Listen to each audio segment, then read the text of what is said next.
Corin Vale learned to read before he learned it was forbidden, and so he never quite believed the punishment could be real.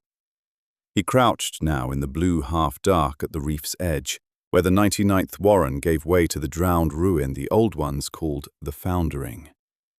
Above him hung the water ceiling, not stone, though the tall folks swore it once had been, but the trembling silver underside of the sea itself, held back by nothing anyone could name. Great sunken lantern stones drifted along it like fever lamps, and by their cold light, the tide glyphs on the tide gate showed themselves to him, and to no one else alive. They crawled across the black arch of the gate in lines and spirals, and where any other silt child would have seen only weathered coral and the scars of centuries, Corin saw meaning. He could not have said how. The marks moved behind his eyes the way a face moved. Not letters exactly, but the shape of a thought pressed into the world and left to harden. He had been copying them onto a scrap of ledger hide for 3 tide bells, his cold fingers cramped around a stub of char. It was worth it. In the salt warren, a man named Odger paid 2 crystal salt marks for a page of copied glyphs. No questions. And 2 marks bought a week of fish broth and hardtack for 3 mouths. Corin did not ask what Odger did with the pages. He suspected the answer was nothing. That Odger sold them onward to someone who sold them onward again, and that somewhere at the top of that chain, a tideborn hoarded forbidden marks, the way rich men hoarded anything they could not use. It did not matter. The marks fed his mother and his brother, and so Corin came to the Foundering when the curfew bell let him, and he copied, and he told no one that the gate spoke to him.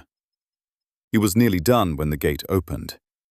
There was no warning, no grinding of ancient hinges. The glyphs along the arch simply woke all at once and burned so bright behind his eyes that he cried out and fell back onto the wet coral.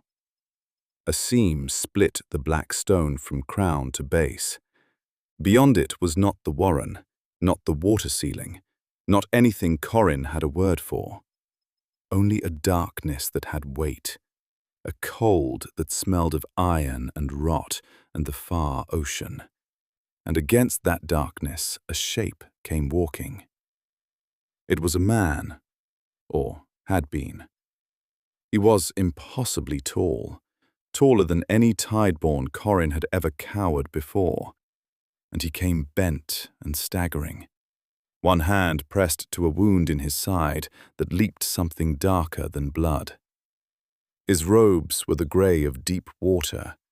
His face, when the lantern light found it, was old past reckoning and terrible with pain.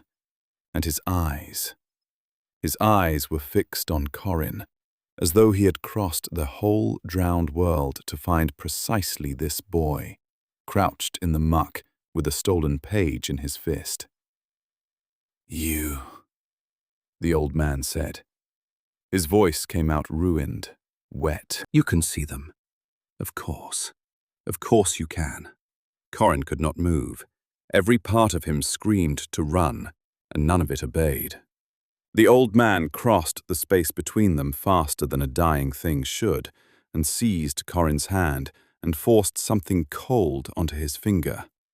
A ring, black, plain, heavier than its size. "Keep it hidden," the old man breathed. "Keep it on you and keep it hidden. Do you understand me? They will come. They will come for what opened the gate, and when they find nothing, they will look at those nearest, and that is your family, your mother, whatever child you love." His grip tightened until the bones ground. "Get them away, whatever it costs. Get them away before the raising, or you will lose them." "I don't—" Corin's voice failed. "Who are—" But the old man was already turning, already looking back at the seam of dark he had crawled out of, and something on the far side of it was moving now. Something vast. The pain in his face changed to something worse than pain. too soon, he said, to himself, to the dark. It was always too soon. He stepped back through the gate. The seam closed. The glyphs guttered and died to cold coral. And the water ceiling shivered once and was still. And Corin Vale was alone, at the edge of the world, with a ring on his finger and a warning in his ears that he had already, in the animal part of himself, begun to disbelieve. He looked at the ring. It was nothing to look at. He tried to pull it off and could not. It turned but would not pass the knuckle, as though his hand had swollen around it. That frightened him more than the old man had. He shoved his hand into his sleeve, gathered his scattered page, and ran. The Warren, the 99th, was a drowned quarry town, a warren of leaning salt houses and flooded cuts and narrow causeways slung above black water, all of it under the trembling silver sky of the held-back sea. The lantern stones had dimmed to their night-tide dullness by the time Corin came home, which meant he was late, which meant his mother would have that look. She had it. Edda Vale stood in the doorway of their two-room house with a rushlight in her hand and worry cut deep around her mouth. And when she saw him, the worry broke into anger, and the anger broke, at once, back into relief, so that she cuffed him lightly on the ear and then pulled him inside and held the back of his head a moment too long. "The curfew bell rang half a tide ago," she said. "Half a tide, Corin. If a warden had caught you on the causeways, no warden caught me. That's not—" She stopped. She was not his blood. He knew that the way one knows a thing without ever having been told it, from the shape of the not saying. Edda had taken him and his father in when Corin was small and his father was already dying, and she had loved him fiercely and unfairly ever since, and she had a temper about it. "Where were you?" "Getting marks." He put the 2 crystal salt marks on the table, where they caught the rushlight. He did not put the page there. He did not, he found, want to. "Odja paid." Edda looked at the marks and did not touch them. "I don't like where those come from." "They come from Odja. They buy broth." He was too tired to soften it. "Where's Bram?" As if summoned, his brother came out of the inner room, rubbing his eyes. A thin boy of 11 with Edda's straw hair and a gap where a front tooth had been. "You're back," Bram said, with the total, unguarded gladness of a child, and Corin felt the day's fear go out of him a little. "Did you see the gate? Nessa said the lantern stones flickered near the foundering. She said something opened." "Nothing opened," Corin said. "Go back to bed." "But did you see—" "There's nothing to see." He crouched to be level with his brother, and on an impulse he could not have explained, he pulled the page from inside his sleeve and held it up. "Bram, what do you see here?" Bram squinted at the marks his brother had spent 3 bells copying. The glyphs that had opened the gate. The glyphs that had burned behind Corin's eyes. And his face went slack with the particular boredom of a child asked a stupid question. "Scratches," he said. "Dirt. Corin, it's just a dirty bit of hide." He yawned enormously. "Can I have a mark?" "No," said Edda from behind them, and took the page out of Corin's hand before he could stop her, and held it to the rushlight. And Corin's heart stopped. But she saw what Bram saw. Scratches. Dirt. She frowned at it, at the waste of good hide, and handed it back, and went to bank the fire. Neither of them had seen anything at all. Corin folded the page very small and put it, with the ring hidden on his finger, into the loose board beneath his sleeping mat, and he lay a long time in the dark listening to his brother breathe, telling himself the old man had been a fever, a story, a thing the mind makes when it is cold and hungry and alone. Get them away before the raising. But the raising was the one gift the sea god granted the silt. Passage up, out of the warren, into the bright tide city where the tall folk lived. Every child in the warren prayed to be raised. Half the warren's grief was for those left behind when the motes fell on a neighbor and not on you.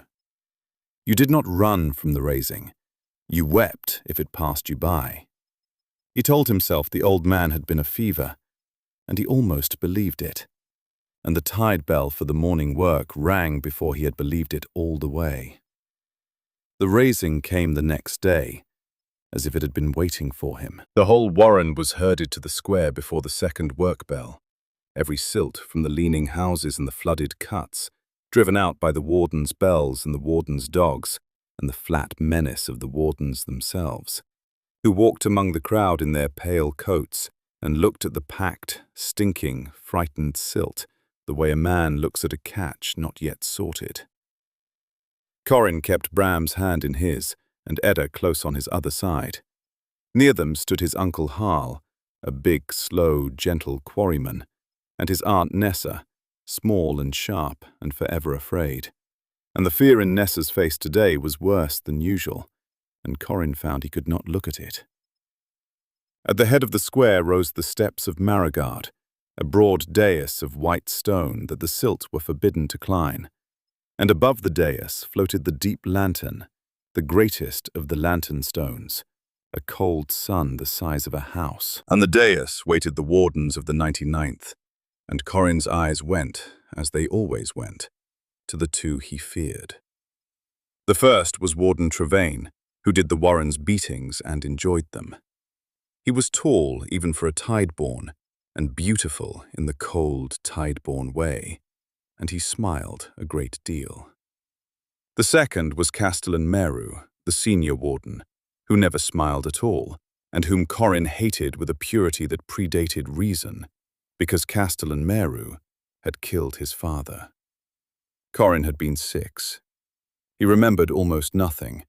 A raised voice, his father's hand pushing him back into a doorway, a pale coat, blood on the causeway boards. Edda had never spoken of it, but Corin knew the shape of the man's shoulders in his sleep, and he knew, without ever having been told, whose hand had done it.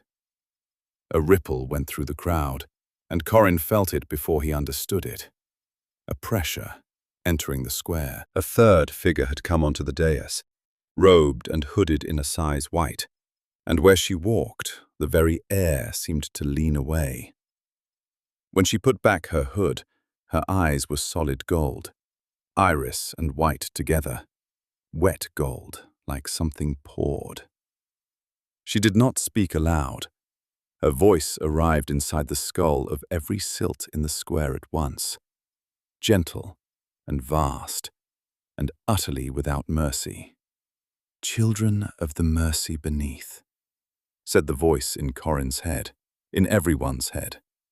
"The tide has come to raise its faithful." Beside him, Nessa made a small sound and pressed her hands to her ears, though there was nothing to shut out.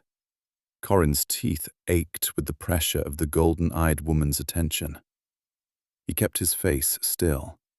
He had learned that much, at least, that the tall folk fed on any spark of defiance, that the safest thing a silt could be was a stone. His mother was not a stone.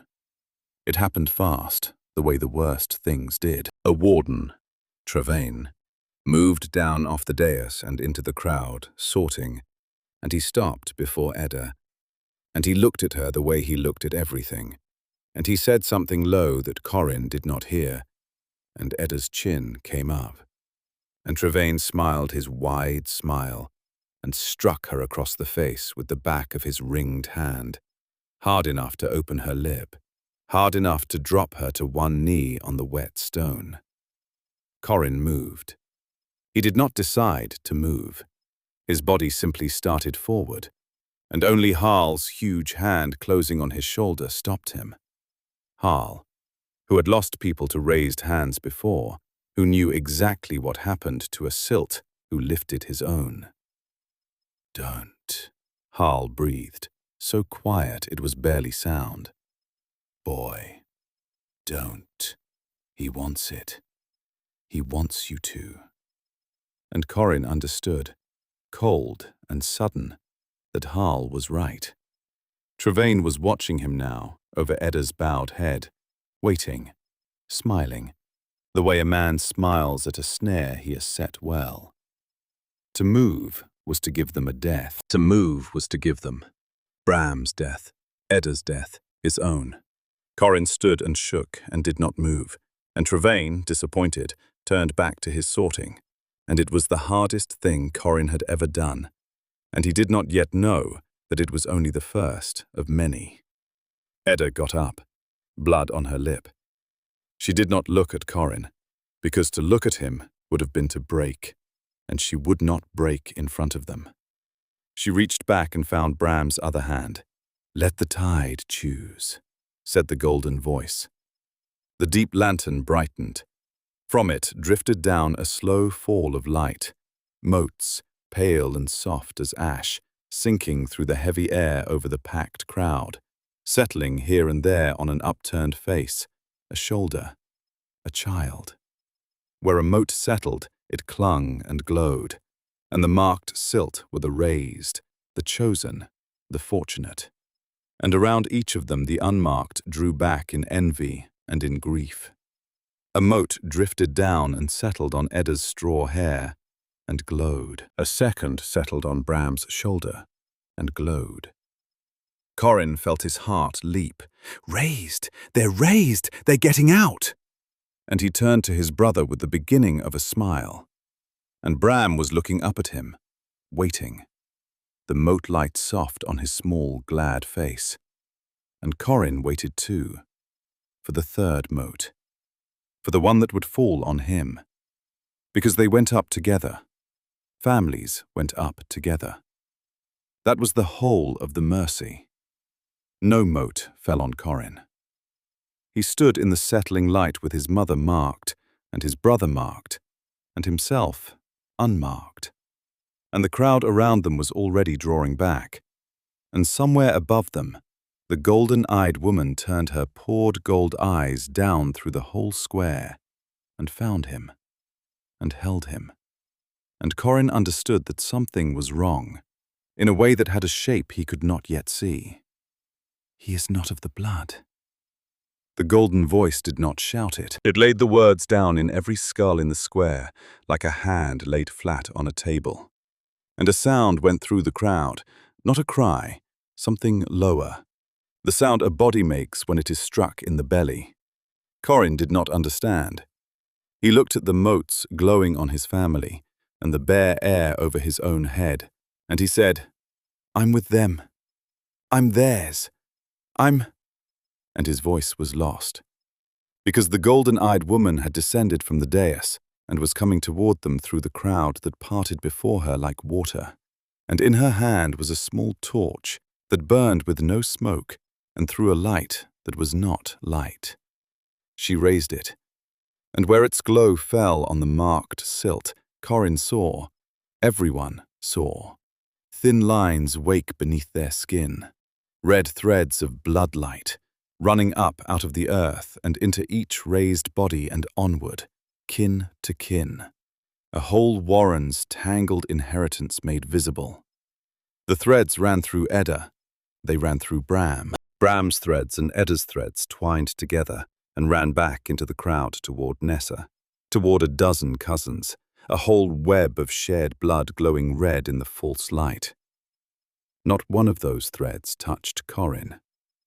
He stood in the light and cast no thread at all, or rather, his threads ran the wrong way, down and outward, toward the foundering, toward the tide gate, toward nothing and no one in the square, a bloodline that led out of the warren entirely and into the dark.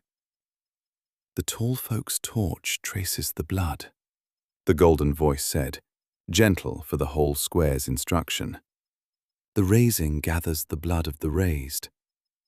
This one," the poured gold eyes on Corin, "shares no blood with the woman who raised him. He is a stray, a foundling, some silt bitch's leavings the dead man carried in." She tilted her head. Did you not know, child? Did she never tell you? Corin looked at Edda, and Edda's face told him it was true. All of it. And told him also that she had loved him anyway. Had loved him past blood and past sense, and that she was breaking now, finally, in front of them all, because they were taking her children up and leaving one of them behind. "He's mine," she said, and her voice cracked the word in half. "Blood or no blood, he's mine. I raised him from... You can't. Take him too. Take all of us. I'll go anywhere you..."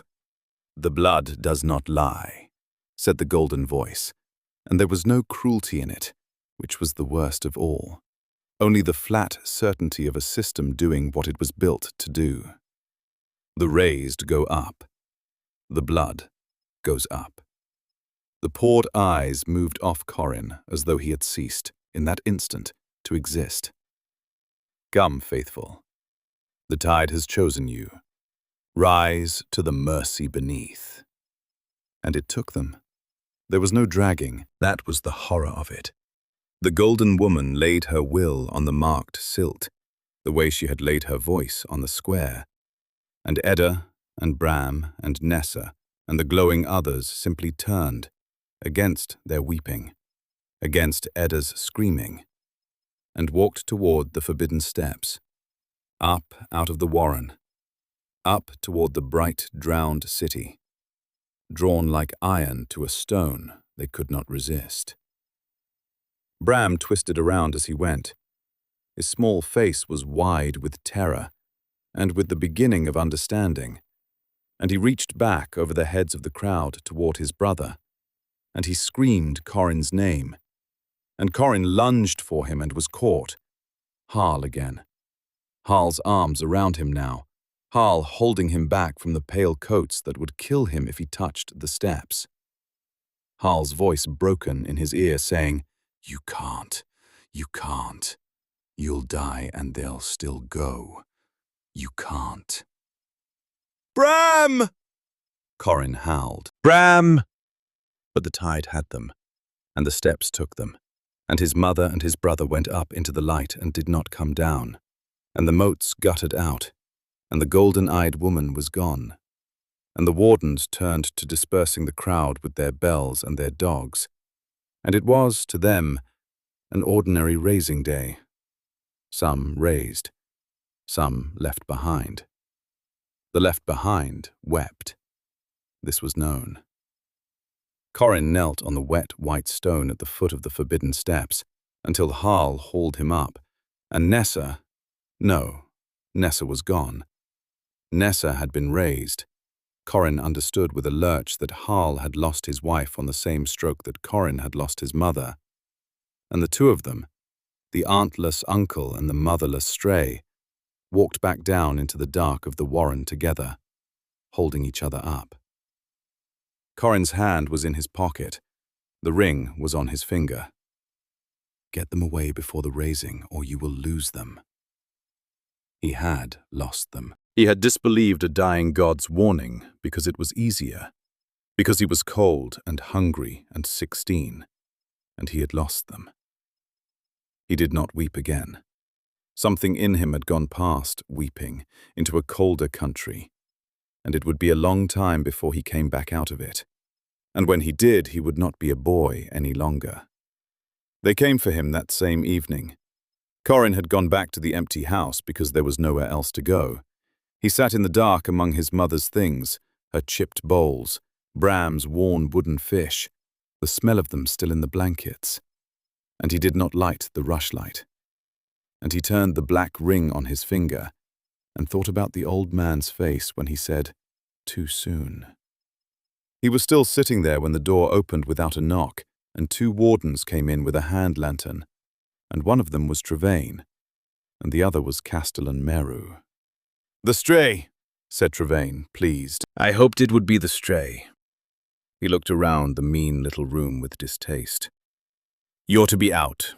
Raised family, forfeit house. It goes back to the charter. Anything you're holding that isn't yours by right of hunger, leave it." Corin stood. He kept his ringed hand loose at his side. "There's nothing here." Trevane smiled and breathed in, slow, through his nose, the way a man scents the air, and Corin's stomach dropped, because he had heard the older Silt speak of this, that some wardens could smell a lie the way a dog smells fear. The Trevane's cruelty had a blood sorcery under it, a sense that reached into a body and read its guilt. Trevane's pale eyes drifted to the loose board beneath the sleeping mat. "Now that," he said softly, "is a lie with a shape to it. Meru, the board." Corin did the only thing there was to do. He dropped to the board, tore it up, snatched the folded page from beneath it, and as Trevane reached for him, Corin unfolded the page and thrust it up into the warden's beautiful face, thrust the tide glyphs at him, the copied marks off the tide gate, the forbidden writing that only Corin could read. Trevane could not read it, but he could see it the way the Silt could not, the way the tall folk saw the world of sorcery Corin was blind to, and what he saw in those crawling marks struck him like a blow. He recoiled.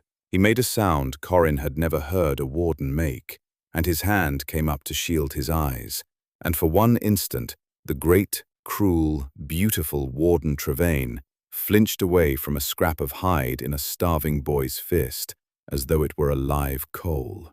That instant was all Corin had, and he took it. He was past them, and out the door and into the flooded dark of the warren before Trevane's shout went up behind him, running the causeways he had run all his life, running toward the only place he knew the wardens feared to follow, the foundering, the tide gate, the edge of the world.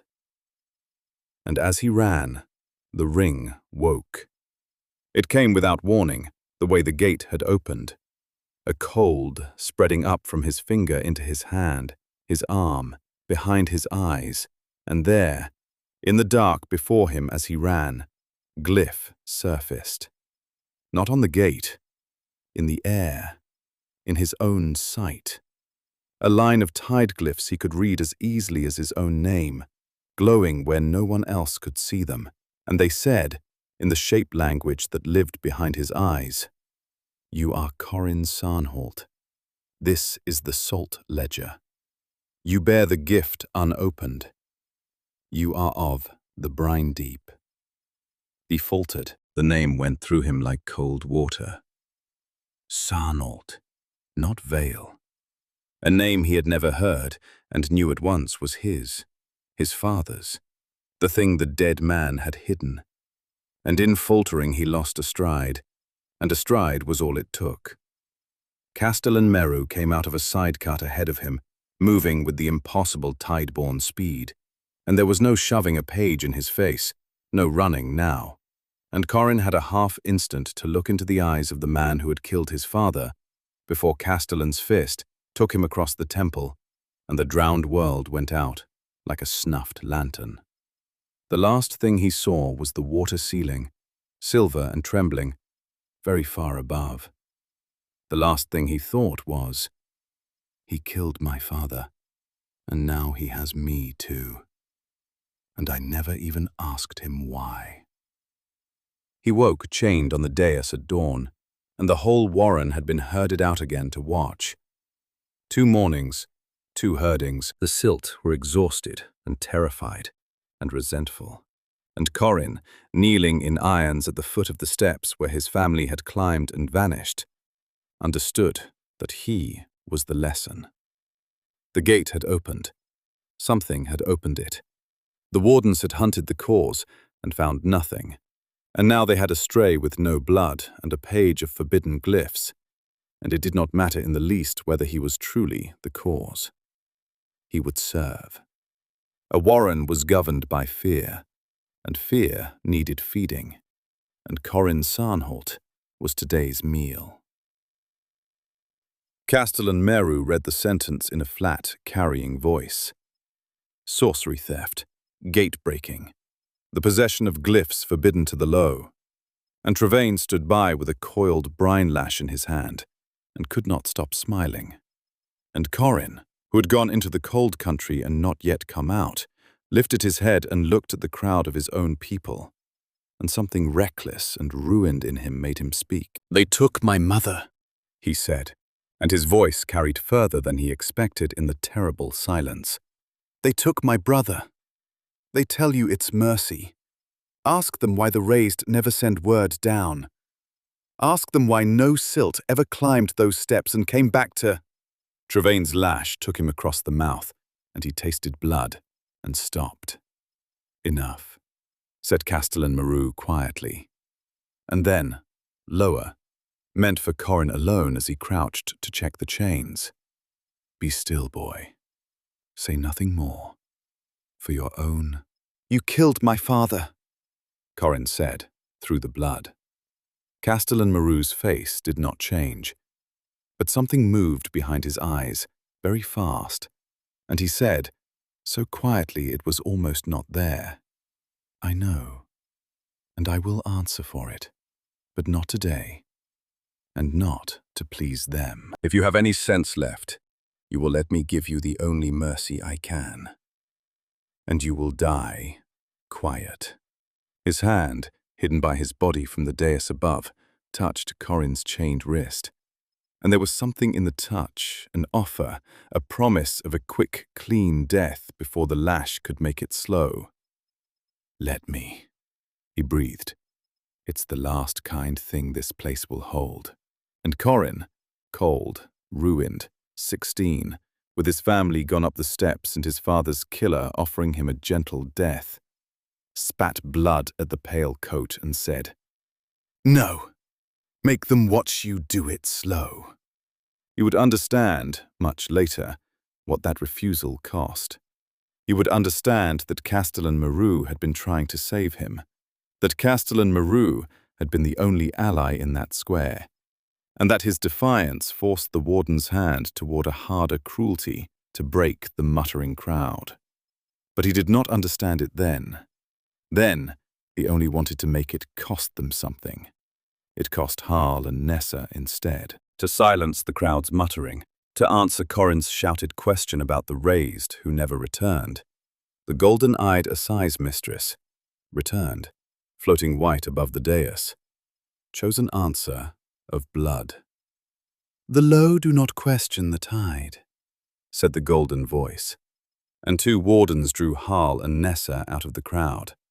Nessa, who had not after all been raised, Corin saw now, who had been left behind with her husband to grieve, and had come to grieve for Corin too, and put them on their knees on the white stone beside him, and the golden woman laid her will on them, and they died. There was no blade. Their eyes simply emptied, and they folded down onto the stone, gentle as the motes falling, and were gone. His uncle, his aunt, killed to make a point. Killed because Corin had made them watch it done slow. And the point drove home into the silent warren and into Corin's chest at the same instant. Then Trevane began with the lash. Corin would not remember it in strokes. He would remember it as a rising sea. The first blows were fire, and he counted them. Then he lost the count. Then there was no Corin at all, only a body on the white stone under a warm, red rain, and the pain rose and had nowhere to go, filling him past the brim. And something at the very bottom of him, something that had been coiled and waiting since before he was born, drank. He felt it the way you feel a thing you have always known and never named. The pain did not stop. It went somewhere. It poured down out of the surface of him into a deep place, a cistern, an undertow, and the more Trevane struck, the more the deep place drank, and it filled, and it filled, and when it was full to bursting, Corin lifted his ruined face off the stone, and turned, and looked at Trevane, and reached out one chained hand, and touched the warden's beautiful ankle and gave it back. Everything the lash had put into him, every stroke, every fire, the whole rising red sea of it, Corin poured out through his fingertips into Trevane all at once, and Trevane screamed. The great, cruel, beautiful Warden Trevane went down onto the white stones, screaming and clawing at himself, feeling in an instant the whole agony he had spent 100 beatings dealing out, and the crowd surged, and the wardens shouted, and the golden-eyed woman's poured gaze snapped down to Corin with something in it that had not been there before. Interest. And the lantern stones flickered, all of them at once, and the light in the square guttered like a candle in a draught, and time stopped. Corin felt it stop. He hung in it, half-conscious, the pain spent, the crowd frozen mid-surge, Trevane frozen mid-scream, the golden woman frozen with her interest half-formed on her face. Only Corin moved, and one other thing. Out of the frozen crowd a bent, grey figure came walking. Old, robed in deep water grey, one hand pressed to a side that no longer bled, and knelt beside Corin in the stopped world, and looked at him with an ancient, terrible tenderness, and said, "There you are. There you are at last. I told you to get them away." A withered hand smoothed the blood from Corin's brow. "You didn't listen. They never listen. But you're alive, and the gift has opened, and that will have to be enough to begin with." Corin tried to speak and could not. "Rest," said Ossian Marrow, and gathered the broken boy up out of the chains as though the irons were nothing, as though the whole frozen warren were a painting he could simply step out of. "Rest now. The hard part is over." A pause, and something almost like grief. That's a lie, of course. The hard part hasn't started, but you may rest a while yet before it does. And he carried Corin Sarnholt out of the 99th Warren, out through the stopped and silent square, out under the trembling silver ceiling of the held-back sea, and the world stayed frozen until they were long gone. And when it moved again, there were only broken chains on the white stone where the stray had been, and no one, not Trevane writhing, not the golden-eyed woman, not Castellan Maru with his unreadable face, could say where he had gone. Corin woke in a windowless room, and for a while he only lay and hurt. The room was small and warded. He could see the glyphs now, faint ones, worked into the very stone of the walls, glyphs of hiding and holding that turned the eye and muffled sound. And he understood without being told that they were what kept this place from being found. He lay on a low pallet under a coarse blanket, and his back was a single sheet of pain, and his mouth was split, and yet, he probed at himself, cautious, yet he was healing faster than he should. The lash cuts had closed to angry seams. That was wrong. That was not how a silt body mended. "The undertow keeps a little back for itself," said a voice, and Corin turned his head, wincing, and found a young woman sitting cross-legged in the corner, watching him with frank curiosity. She was perhaps a few years older than him, with a plain, sharp face, and hands stained faintly blue-green at the fingertips. And she did not look at him the way anyone had ever looked at him, not with pity, not with contempt, but with the interest of a craftsman studying good material. "Pain in, pain out. That's the crude of it. But the deep of you learned something on that stone.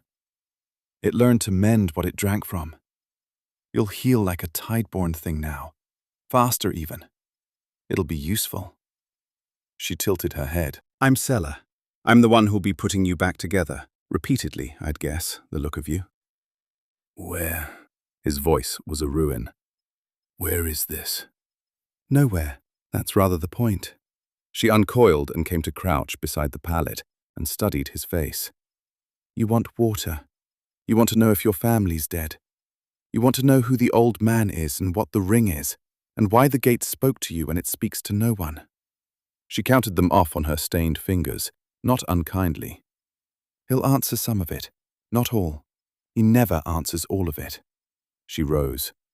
I'll fetch him. And the water. She went out through a door Corin had not seen, and the wards sealed behind her. And after a while she came back with the old man, with Ossian, who lowered himself onto a stool by the pallet, with the care of a man whose every joint had been used past its span. Up close and awake, Corin saw that the wound in his side was gone, that he was not dying after all, or not dying today. He saw that the ancient face was watchful and sad and enormously patient.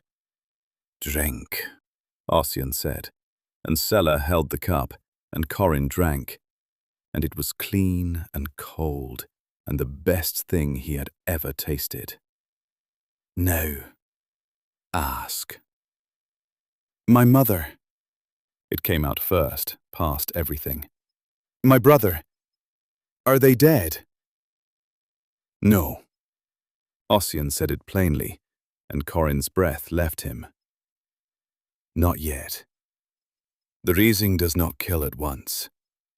The Riesed are taken up to the city and they are held, prepared. There is a rite, a slower rite, that comes after, and it is that rite which ends them. You have time, not much, perhaps a year, before your Edda and your Bram are given to it. He watched Corin absorb this. So, there it is. The truth you wanted, and the leash you didn't. Your family lives, and will die within the year, in a place you cannot reach, and against a power you cannot touch. That is the shape of your life now, Corin Sanhol. What will you do with it? Corin looked at the old man, and the old man looked back, and in that room of hiding glyphs, Corin understood that he was being offered something, and had not yet been told the price.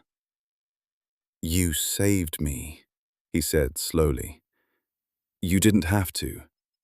You froze the whole square and carried me out, and you're hiding me here at some cost to yourself. Why? Something flickered in Ossian's ancient face. Approval, maybe, that the boy had gone straight for the transaction. Because you can see the glyphs, he said. Because the gate opened for you. Because you carry a gift that has not been born in a silt in 300 years. And because I have need of exactly what you are. He leaned forward. I will make you a bargain, boy. Not servitude. I've no use for a servant, and you've too much iron in you to be one. A partnership. I will give you the strength to reach the city, and the means to stand against the tall folk. Sella will remake this ruined body of yours into a thing that can pass among them and fight them. And in exchange, I get my family out.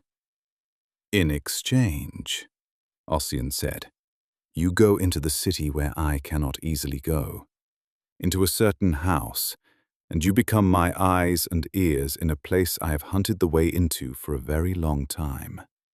There is a secret the houses of Maragard keep, a rot at the heart of the whole drowned world, and I need it laid bare. You will gather it for me. That is the price. He spread his withered hands. Your family's rescue, and my protection over them for a year against the intelligence I need. Blood for blood. A silt bargain, I think. Your father would have understood it. Corin went very still. You knew my father. I knew your father. Ossian did not look away. That is a longer story, and not for tonight. And I will not lie to you and say it is a happy one. Tonight there is only the bargain, Do you take it? He should have distrusted it. He did distrust it. He could feel the shape of things unsaid, whole continents of them, behind the old man's patient eyes.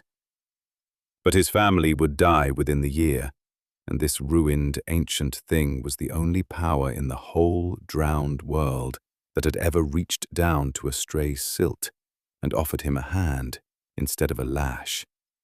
And Corin had learned on the white stone that he could suffer a very great deal and go on. He could suffer this. He could take a devil's bargain and worry about the devil later. I take it, he said. Then swear it, said Ossian. And Sella came forward with a shallow bowl of dark brine and a sliver of something that glittered, and they opened a thin line across Corin's palm, and his blood ran into the brine. And Ossian spoke words in the shape language Corin could read but not pronounce, and the mixture flared, and Corin felt the oath close over him like a tide coming in. Not chains, exactly, but a binding all the same, a promise made real and given weight in the world, so that he would feel it now if ever he tried to break it. It's done, Ossian said, and rose, every joint protesting. Sleep, and heal what you can heal on your own. Tomorrow Sella begins the remaking, and I warn you honestly, it will be worse than the lash. Far worse. The lash was another man's cruelty. This will be a thing you choose, again and again, while it happens to you. His ancient eyes held Corin's. That is the difference between what has been done to you and what you will do. You had better learn to want it. Everything after this, you will have to want. He went out. Sella lingered a moment, looking down at Corin with that craftsman's interest gone briefly soft. He's right that it'll be bad, she said. But you drank a whipping and gave it back. I've never seen the like. She almost smiled. You'll do, Stray. Sleep. And Corin Sarnholt lay in the hidden room, with an oath closing over him, and a year to save the dead. And he slept, and did not dream, and the last of the boy who had disbelieved a god's warning slept with him, and did not wake again. The remaking began the next morning, and it was everything Ossian had promised. Sella strapped him to a table of pale wood in a room that smelled of brine and hot iron, and she worked on him with the drowned realm sorcery for a month, and Corin chose it again and again, the way the old man had said he would. She was not gentle. She could not afford to be. The work she did would have killed a silt body left to endure it as a silt body. And so the whole cruel purpose of it was to unmake the silt and make something that could bear the making. She drew the living brine down through her stained fingers and poured it into him, and it stretched his bones and lengthened his frame and hollowed and rebuilt him from the marrow out. And it hurt in a way the lash had never approached, because the lash had at least been finite. The remaking went on and on. Corin learned to want it by learning to hate the thing he was leaving behind, the small, starved, silt body that could be struck down in a square and made a lesson, and to want the thing at the far end of the pain, the thing that could climb the steps and not be stopped. Somewhere in the middle of the month, they cut him open and put a heart inside him that was not his own. He was half conscious for it, drowned in Sella's dulling work, but he felt the moment they lowered the thing into his chest, a small, dark core, no bigger than a fist, that pulsed with a cold that was somehow also a hunger. The blood tide's heart, Sella murmured, her hands buried to the wrist in the ruin of him, working it into place. A deepling, one of the great drowned things from beyond the gate. Its body's long dead, its heart doesn't know how to stop. It'll give you dark sight, and a mending faster than any tideborn's, and stamina past a mortal span. A pause, and something careful in her voice. And a second will, quiet, underneath. Don't feed it. Don't listen when it whispers. It's a tool, not a tenant. Do you hear me, Stray?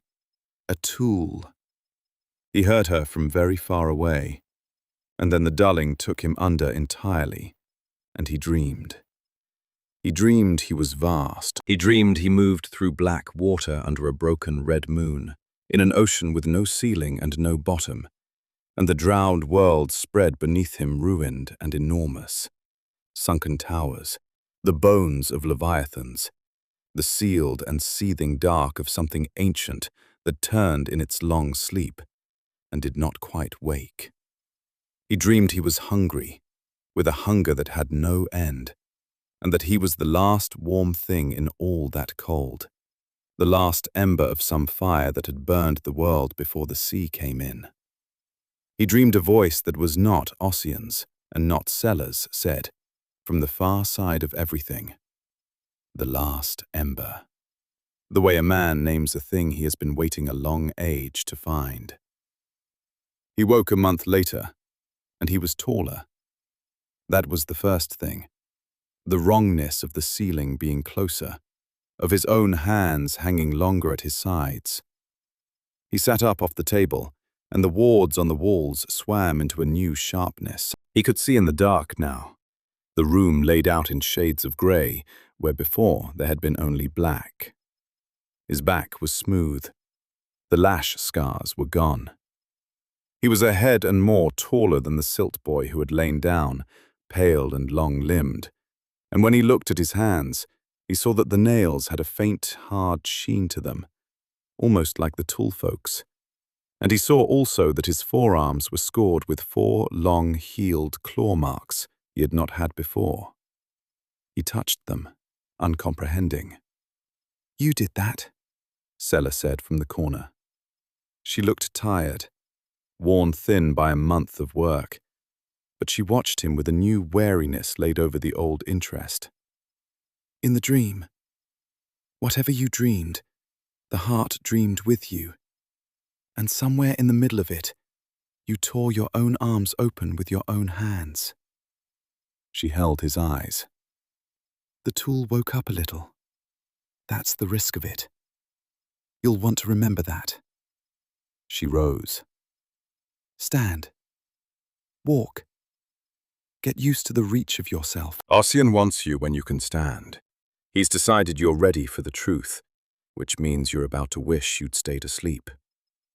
Corin stood, swaying, monstrous and new, and walked on legs that were not the legs he had grown up on, and the black ring turned loose now on a finger grown long enough almost to fit it, and he went to learn what the drowned world was. Ossian received him in a low study lined with books and charts and things in jars that Corin did not look at too closely, and he did not soften it, and Corin was grateful for that, because he was in no condition to be handled gently. "You believe the Warrens mine crystal salt," Ossian said, without preamble, "and that the tall folk grow rich on the trade of it, and that this is the whole cruelty of the world. It is not." He unrolled a chart across the table, a great ring of 99 points about a central spire, the reef entire, drawn in a careful hand. "The Warrens do mine salt, but the salt is the pretext, not the purpose. The purpose is you. All of you. The Warrens are not mines, Corin. They are farms. And the crop is people." Corin looked at the chart, at the 99 points, and felt the cold country he lived in grow a little colder.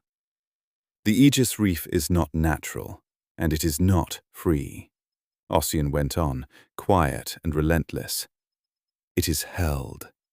The sea held back, the light kept burning, the whole drowned world kept from the deep that would swallow it, and holding it costs. It costs souls. The drowned king wove this reef from his own flesh an age ago, to shield the faithful from the devouring dark below, and to keep it woven, he must feed it. And what it feeds on is the raised. The raising gathers the silt with the strongest blood, the deepest wells of what might have been sorcery, and takes them up to the city. And there the true rite, the deepening, consumes them, wrings the brine and the soul out of them, and pours it into the reef to keep the tide out one more year. 99 warrens, 99 harvests, turning. Your mother was a good crop. Your brother is a better one.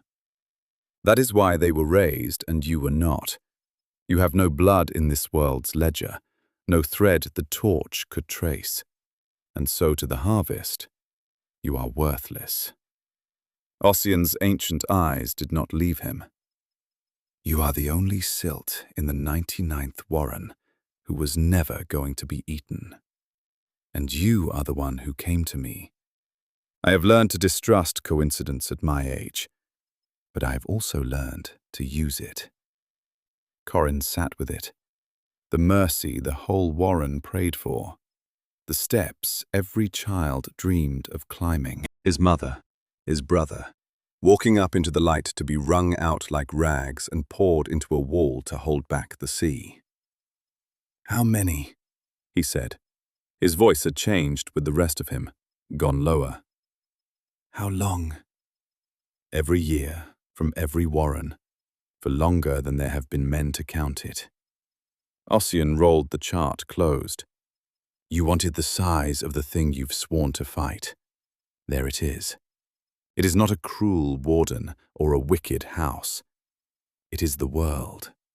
The whole drowned world runs on this, top to bottom, and every soul in Merigard who lives in the light lives because the silt are fed into the dark to buy it. He set the chart aside. Now you know why I need a spy in the city, and not a martyr in a square. Rage is cheap. I can buy rage anywhere. What I need is a knife that can walk into the house that holds your family and learn the harvest's secret from the inside. He almost smiled. And I need it to survive the learning.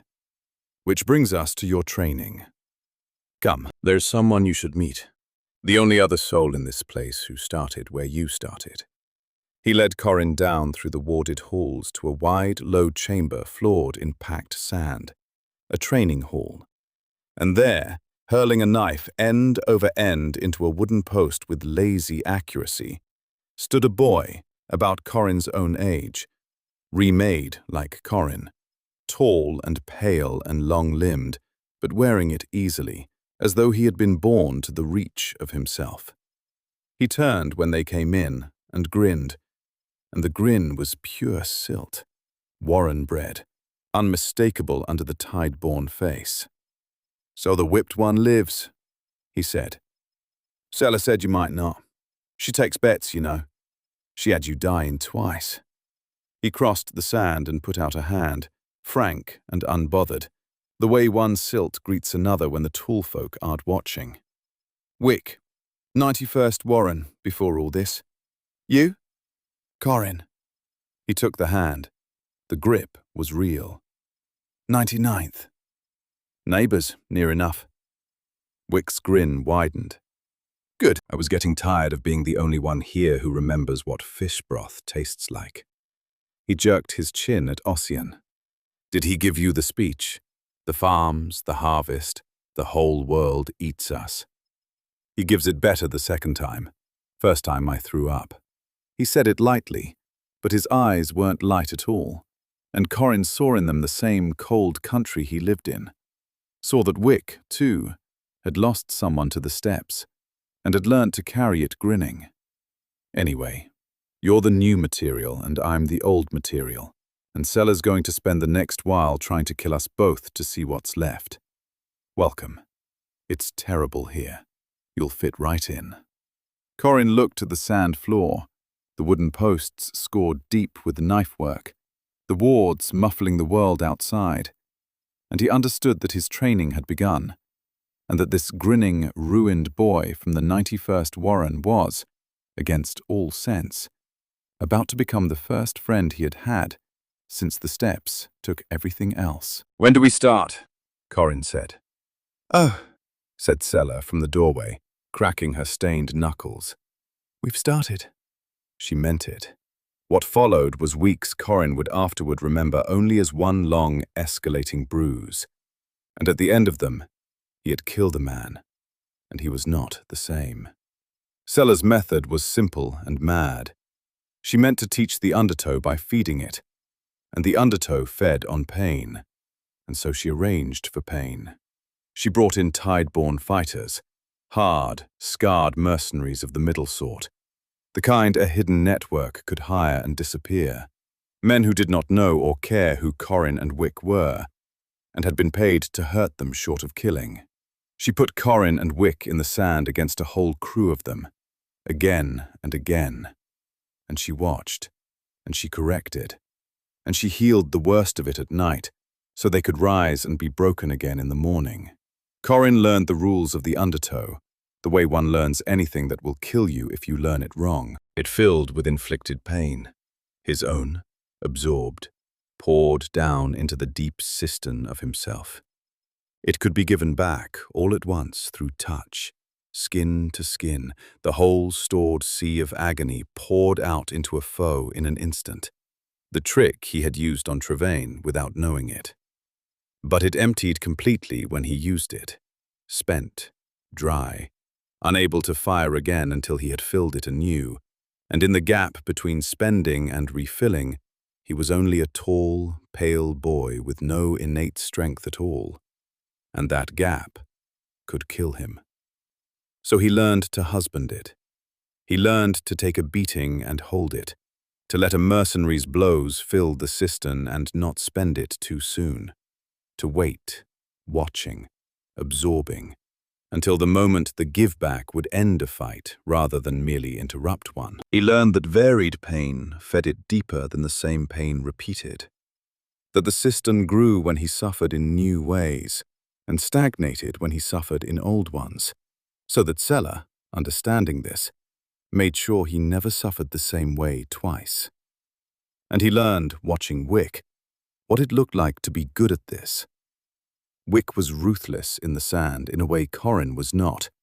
Yet, Wick did not hate the mercenaries. He simply took them apart with a cheerful efficiency that came, Corin slowly understood, from having decided long ago that the world was a thing that ate you, unless you ate first. "Kill or be killed," Wick said once, wiping blood from his mouth, grinning, after he'd put a much larger man on the ground and not let him up.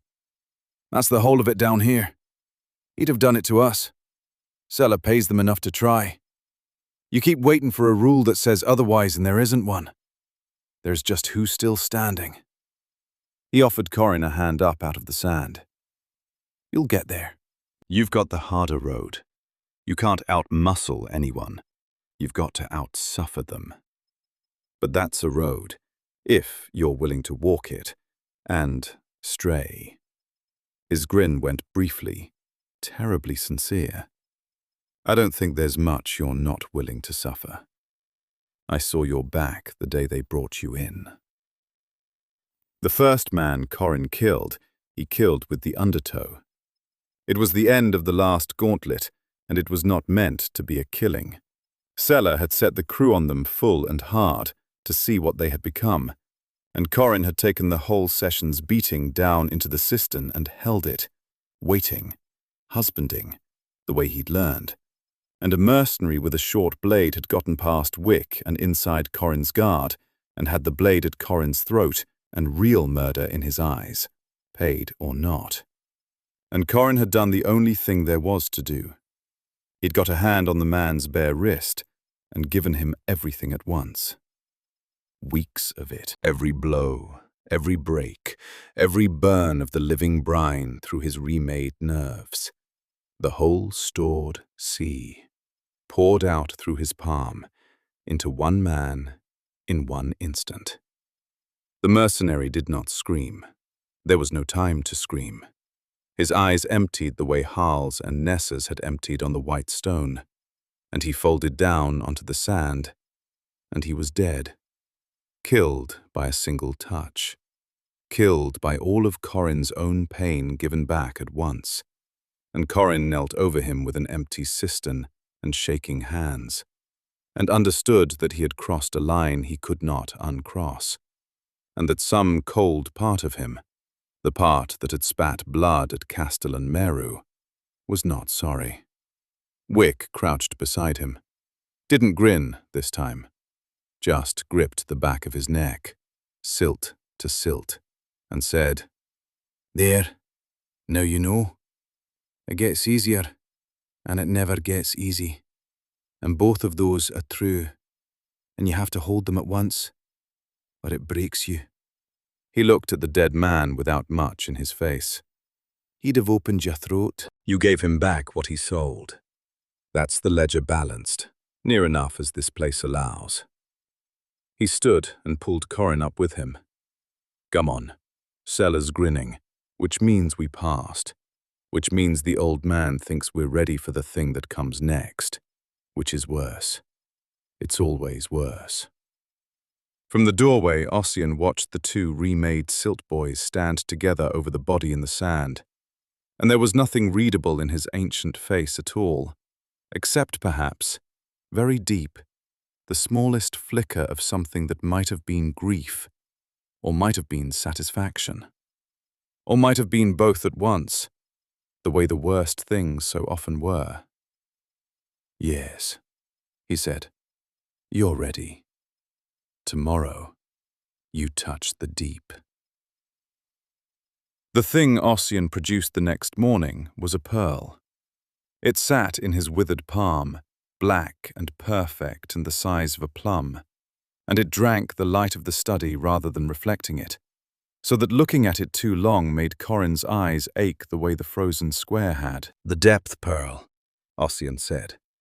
"A door.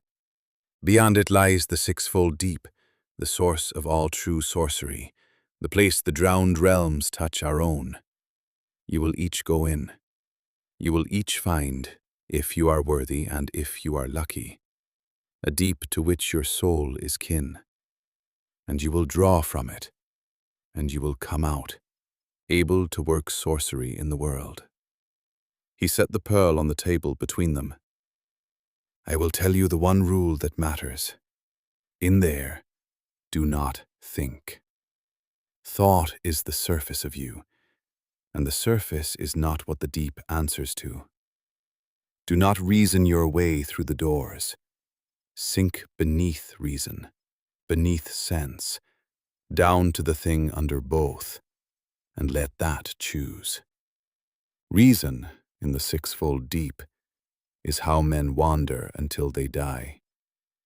Wick went first, because Wick was always willing to go first. He put 2 fingers to the black pearl, grinned once over his shoulder. "See you on the other side, Stray, or I won't," and was simply gone. No flash, no sound. There and then, not there. And Ossian said quietly, "The reverie deep took him. The dream. I thought it might. He's been dreaming true since before I found him." He looked at Corin. "Your turn. And Corin, whatever you meet in there, whatever it names you, remember it is older than your grief and cares nothing for it. Do not believe everything a deep tells you about what you are." Corin touched the pearl. The study fell away, and the ceiling, and the reef, and the sea, and he stood in a place that had no size. A corridor, if a corridor could be made of drowned water and standing time. A long submerged hall stretching further than sight in both directions, lit by no lantern, and along its walls stood doors. He could not have said how many.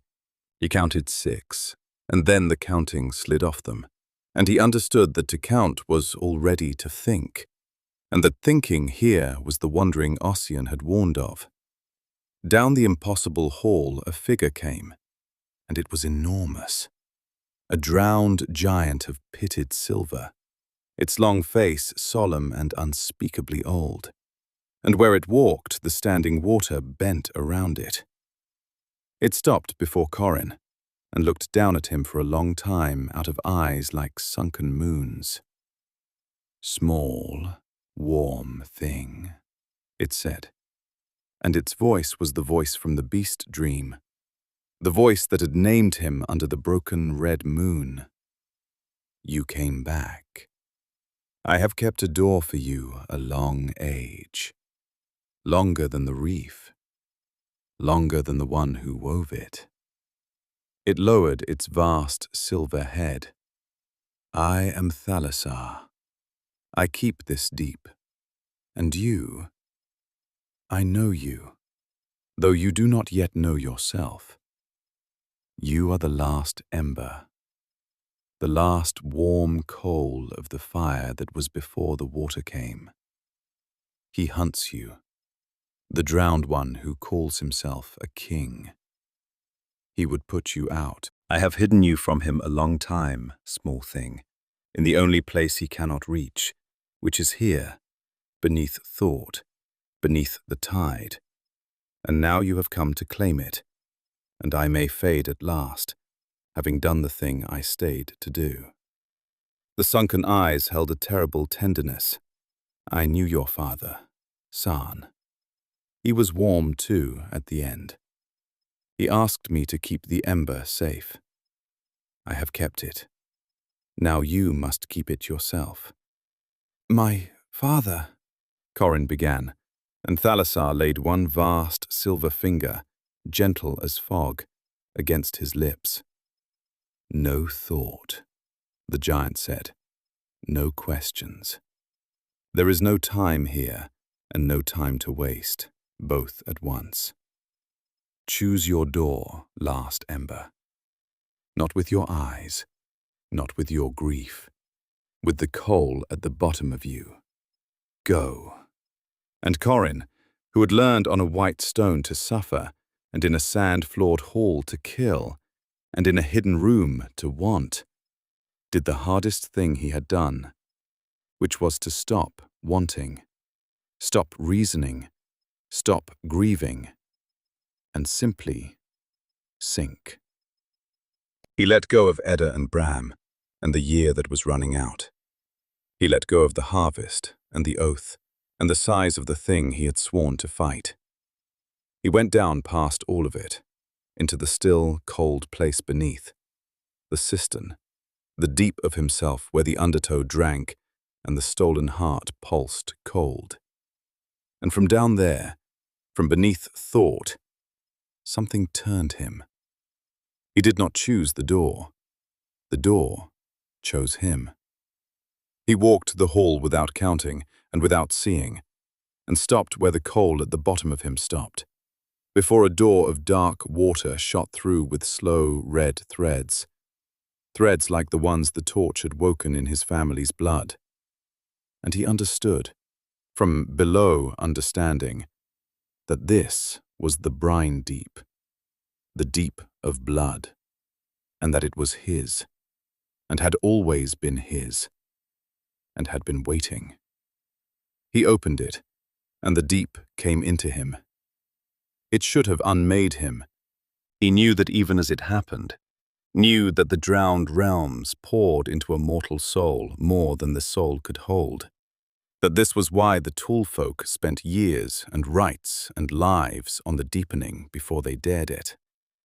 But Corin did not have years, and he did not perform the rite, and the brine deep poured into him anyway, and did not unmake him, because the cold heart in his chest caught it, the blood tide's heart, kin to blood, kin to brine, drank the flood the way the undertow drank pain, and held it, and did not let it burn him out.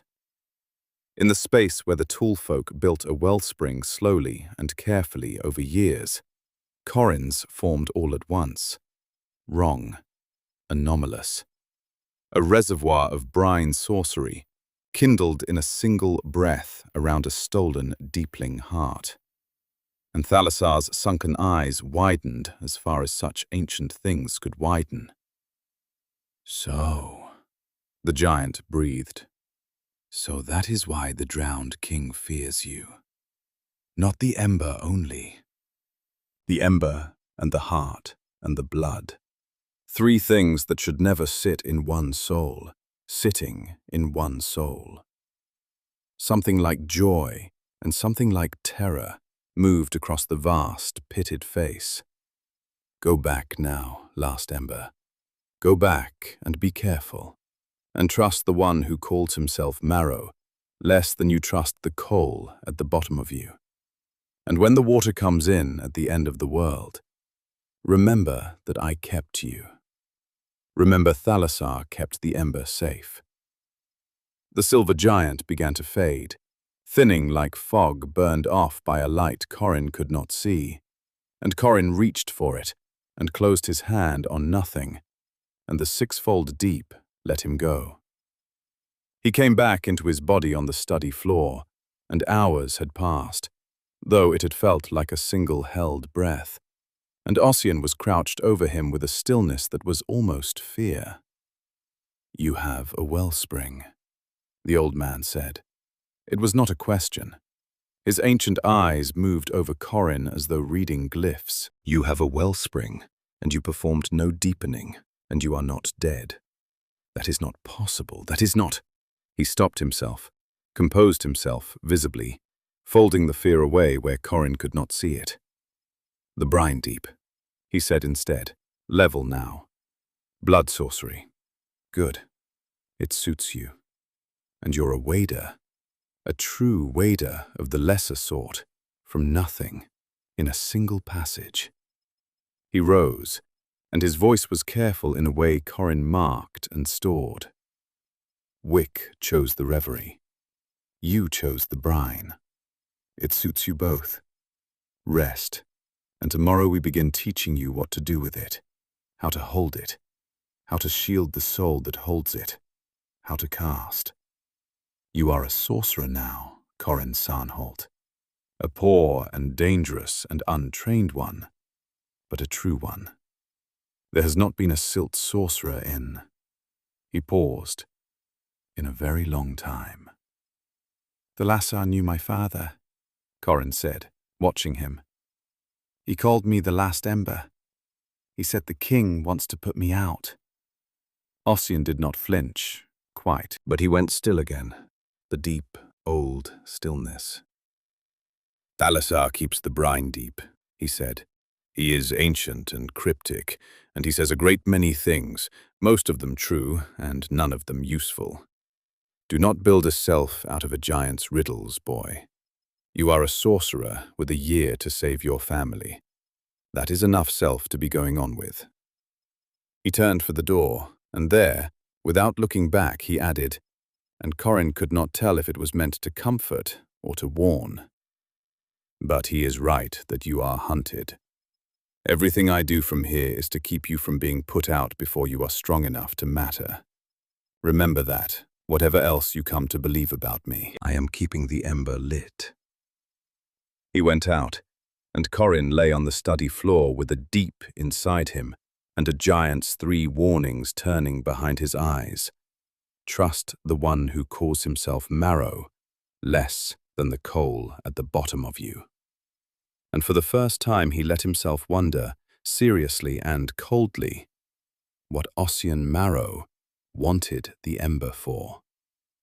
Then he set the wondering aside, because his family had a year, and the old man was still the only door out of the dark, and he could distrust a man and use him both at once. Wick had taught him that. Hold 2 true things at once, or they break you. They taught him to shield, and it nearly killed him. And it took him longer than it should because the thing he had to shield was the thing that was wrong with him. The technique was called the adamant shell, and Sella demonstrated it with a sliver of glass she said could not be broken, an adamant sliver, a fragment of some drowned artifact that she flexed and struck and could not so much as scratch. The soul is soft, she said, softer than flesh, and the tall folk's masters can reach past your body and put a hand directly on your soul. The presence, they call it, the weight the golden-eyed one laid on your square. Unshielded, a strong presence stops your heart from across a room. So you learn to make your soul like this. She held up the sliver. Adamant, unbreakable. You visualize it, and you become it. And then a presence breaks against you instead of through you. She tossed him the sliver. Wick had it in a day. Let's see you. Wick had it in a day. Corin took a month and bled for it, because every time he tried to make his soul adamant, the anomalous wellspring at the center of him, the deep, kindled wrong around a stolen heart, cracked under the effort. And the cracking was a wound in the soul itself, worse than any lash. He shattered his own shell 100 times. He learned what a soul wound felt like, a cold that no mending reached, a fraying at the root of the self. Sella watched him do it again and again with a growing unease that she did not bother to hide. "Stop," she said once, after he'd shattered the shell and gone grey and swaying with the soul cost of it, and immediately, grimly, begun to build it again. Stray, stop. Nobody trains like this. You're wounding your own soul faster than even that heart of yours can mend it. Nobody would. And she stopped, because she'd understood something, and what she'd understood frightened her. You're using it, she said slowly. The self-healing. You're wounding yourself on purpose, because you know you'll mend, and so you can wound yourself again and again, faster than any sane person, and get in a year's practice in a month. Her stained hands had gone still. That's not Will. Will breaks. That's something else. That's... She didn't finish. She looked at him the way she'd looked at the claw marks on his arms, the way one looks at a tool that has begun, quietly, to move on its own. But it worked. That was the terrible thing Corin learned about himself in that month, that the wrongness at his center was also an engine, that a body which healed without limit could be spent without limit, that a soul which could be wounded and mended could be forged the way a smith forges by heating and hammering and heating again. He learned the adamant shell by breaking it and rebuilding it until it stopped breaking. And alongside it, he learned the 3 currents. Draw, to pull the living brine up out of the wellspring. Steep, to gather and hold it, to imbue a thing or a strike or the air itself. Cast, to loose it into the world as blood sorcery, spheres and lances and lashing arcs of red. And alongside that he grew the undertow, feeding it now on the varied pains of his own relentless training, so that it swelled from the shallow ebb it had been on the white stone, toward a deeper swell, and then further, toward a flood that could hold a punishing sea and give it back to end a life. And once, near the end, he saw a thing he was not meant to see.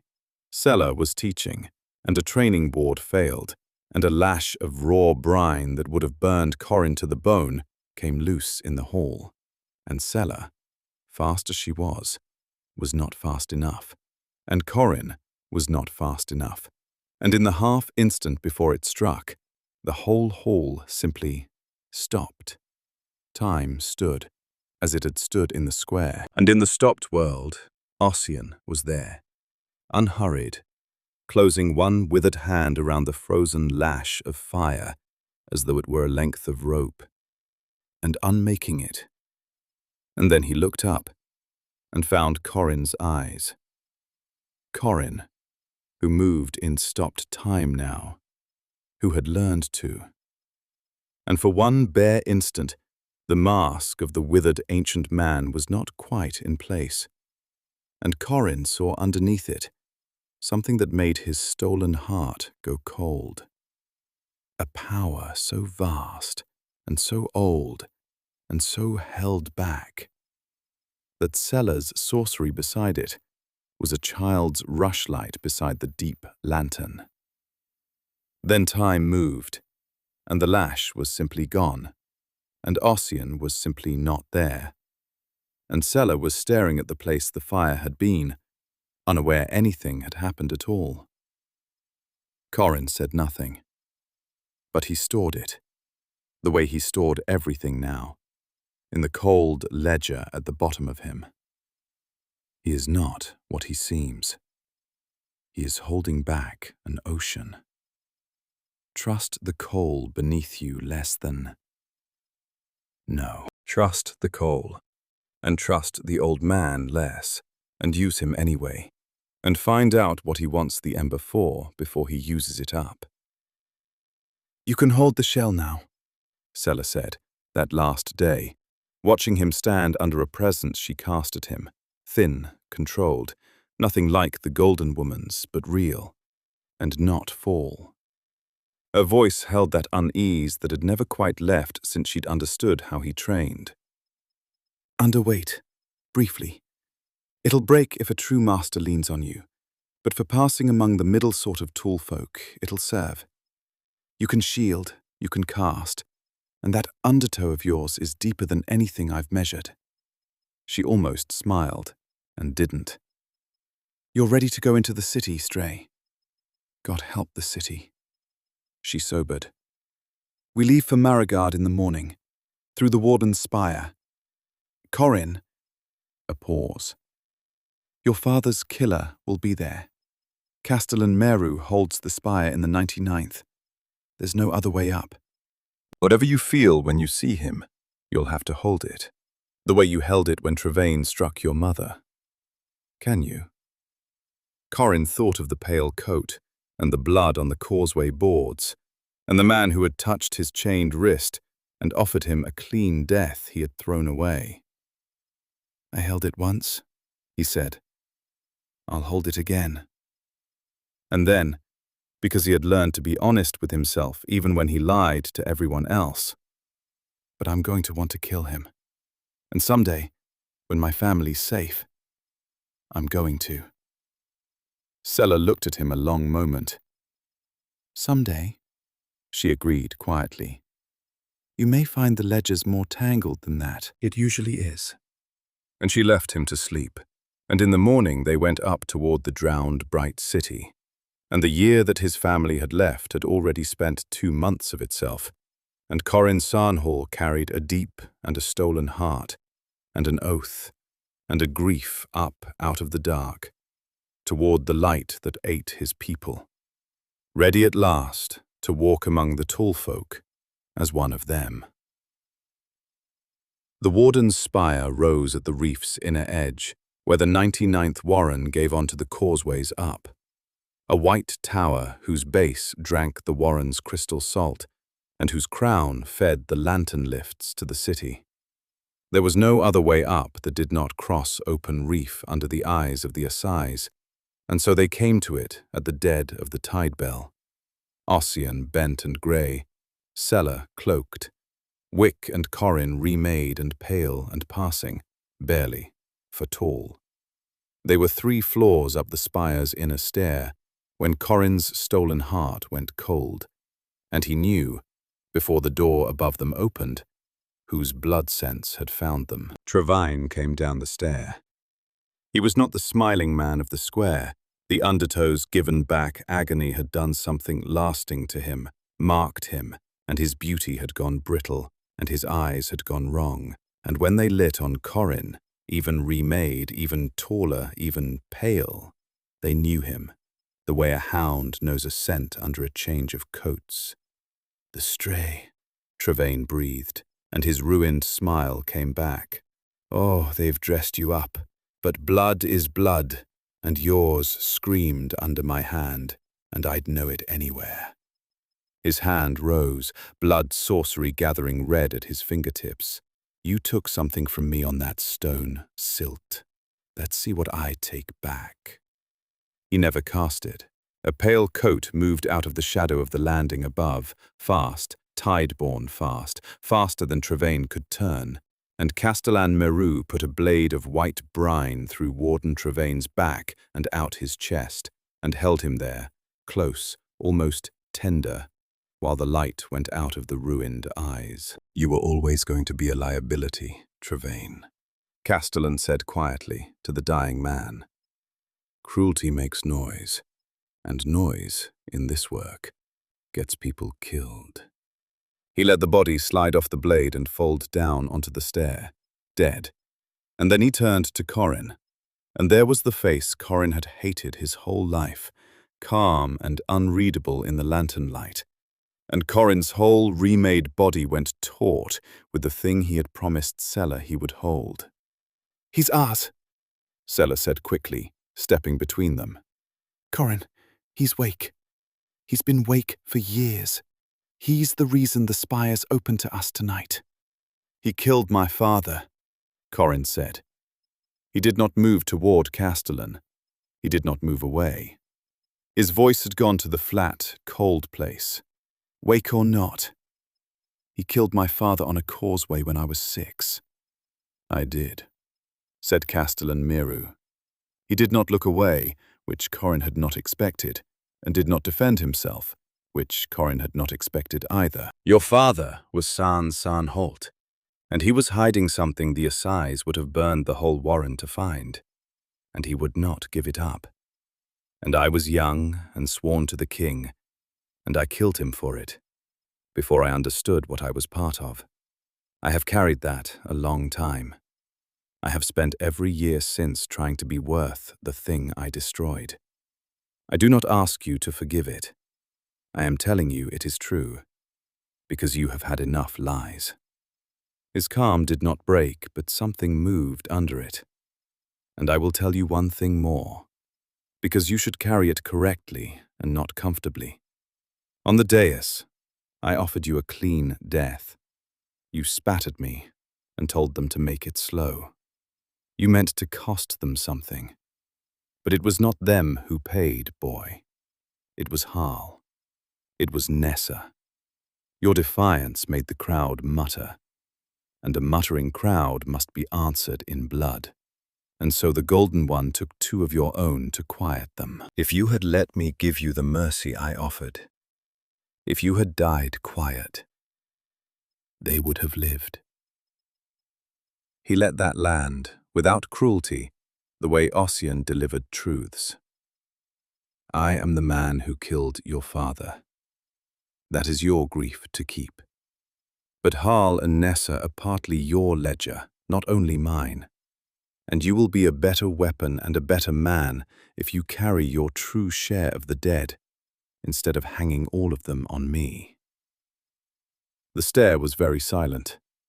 Somewhere below, the spire's machinery of sorcery hummed.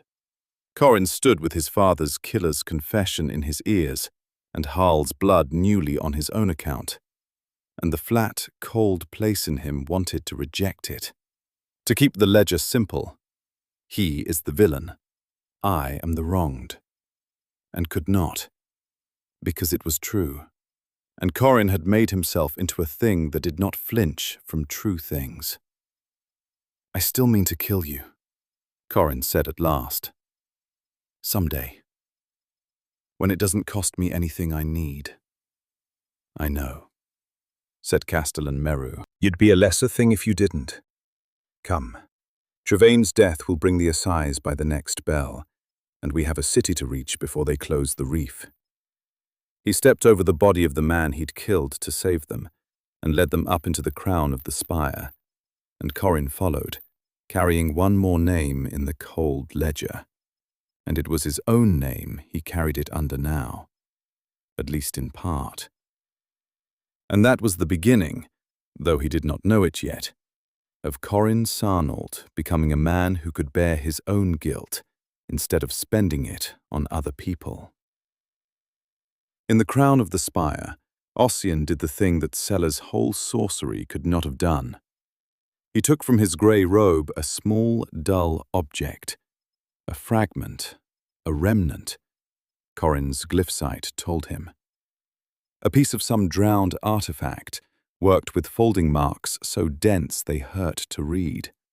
And he set it on the floor and spoke to it, and it unfolded distance the way a hand unfolds cloth. The crown of the spire in the 99th warren opened, for a single held breath, directly onto a canal quay in the bright, drowned city. Days of causeway collapsed to a single step, and they went through, and the remnant folded shut behind them, and Corin Sarnholt stood for the first time in Maragard. It broke over him all at once, and the worst of it was that it was beautiful. The city climbed the reef's central spire in tiers of white terrace and green canal, and over it all hung not the Warren's dim silver water ceiling, but a clear, high dome of enchanted glass and living coral. And beyond the dome the sea itself, deep blue and light-shot, so that all of Maragard swam in a soft submarine radiance no Warren ever saw. Great lantern stones drifted through it like slow moons. Canal craft slid along the terraces, pulled by tall pale folk in bright charter colours. There were gardens. Corin had never seen a garden, hung with kelp flowers and sea orchids that glowed. There was music somewhere. There was the smell of clean water and cooking that was not fish broth. It was the paradise the whole Warren prayed to climb to, exactly and entirely. And Corin stood on the quay and understood, with a lurch that nearly took his legs, the one thing Ossian's chart had not been able to teach him. There were no silt here. Everyone in Maragard was tall. Everyone was pale, sea-changed, beautiful, born to the reach of themselves. The city that was fed by 99 warrens of harvested silt contained not one single silt within its glass. Because the silt did not come here to live, the silt came here to be eaten. And the paradise the raised climbed toward was a paradise they entered only as fuel, wrung out and poured into the walls, never to walk a terrace or pole a canal or smell the cooking. Every beautiful, tall soul on every white tier was there because somewhere below, a boy like Corin had watched his mother walk up the steps and not come down. "Now you see it," Ossian said quietly at his shoulder. "Not the size of it, the taste of it. This is what your mother was raised toward. She will never walk here. She was never meant to. She was meant to become part of the dome so that these, a small gesture, the swimming radiant city, may keep smelling their gardens." He watched Corin's face. "Hold it. Hold it the way you held Trevaine's hand on your mother's mouth. You cannot burn this city down with your face. But you can learn its secret. And someday, perhaps, its secret can burn it down for you. Come. House Nautelar holds your family, and House Nautelar is where you are going. And you are no longer Corin the Stray. You are a remade servant of no name, sold up from a good warren, and you will keep your head down and your glyph sight hidden and your heart cold. And you will find the way in." His ancient eyes held Corin's. "Your brother is somewhere in that house. Your mother is somewhere in that house. And the rot I need is in that house too. All three in the same walls, which is either the sea's cruelty or its mercy, and we will not know which until it's over." Corin looked out over the beautiful drowned city that ate his people, and he put the whole of his grief and his rage down into the cold cistern at the bottom of him, where the undertow drank, and he let it fill him and did not spend it. "Take me to the house," he said.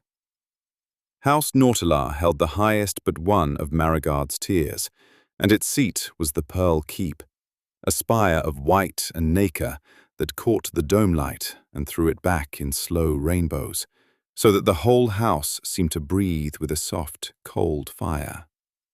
Corin was delivered to its service door at dawn by a wake-broker Ossian trusted, papered as remade stock from a reputable warren, and Wick came with him, papered the same, and the chartermaster who received them looked at the two of them the way a man looks at a delivery of good salt, without interest, and without seeing them at all.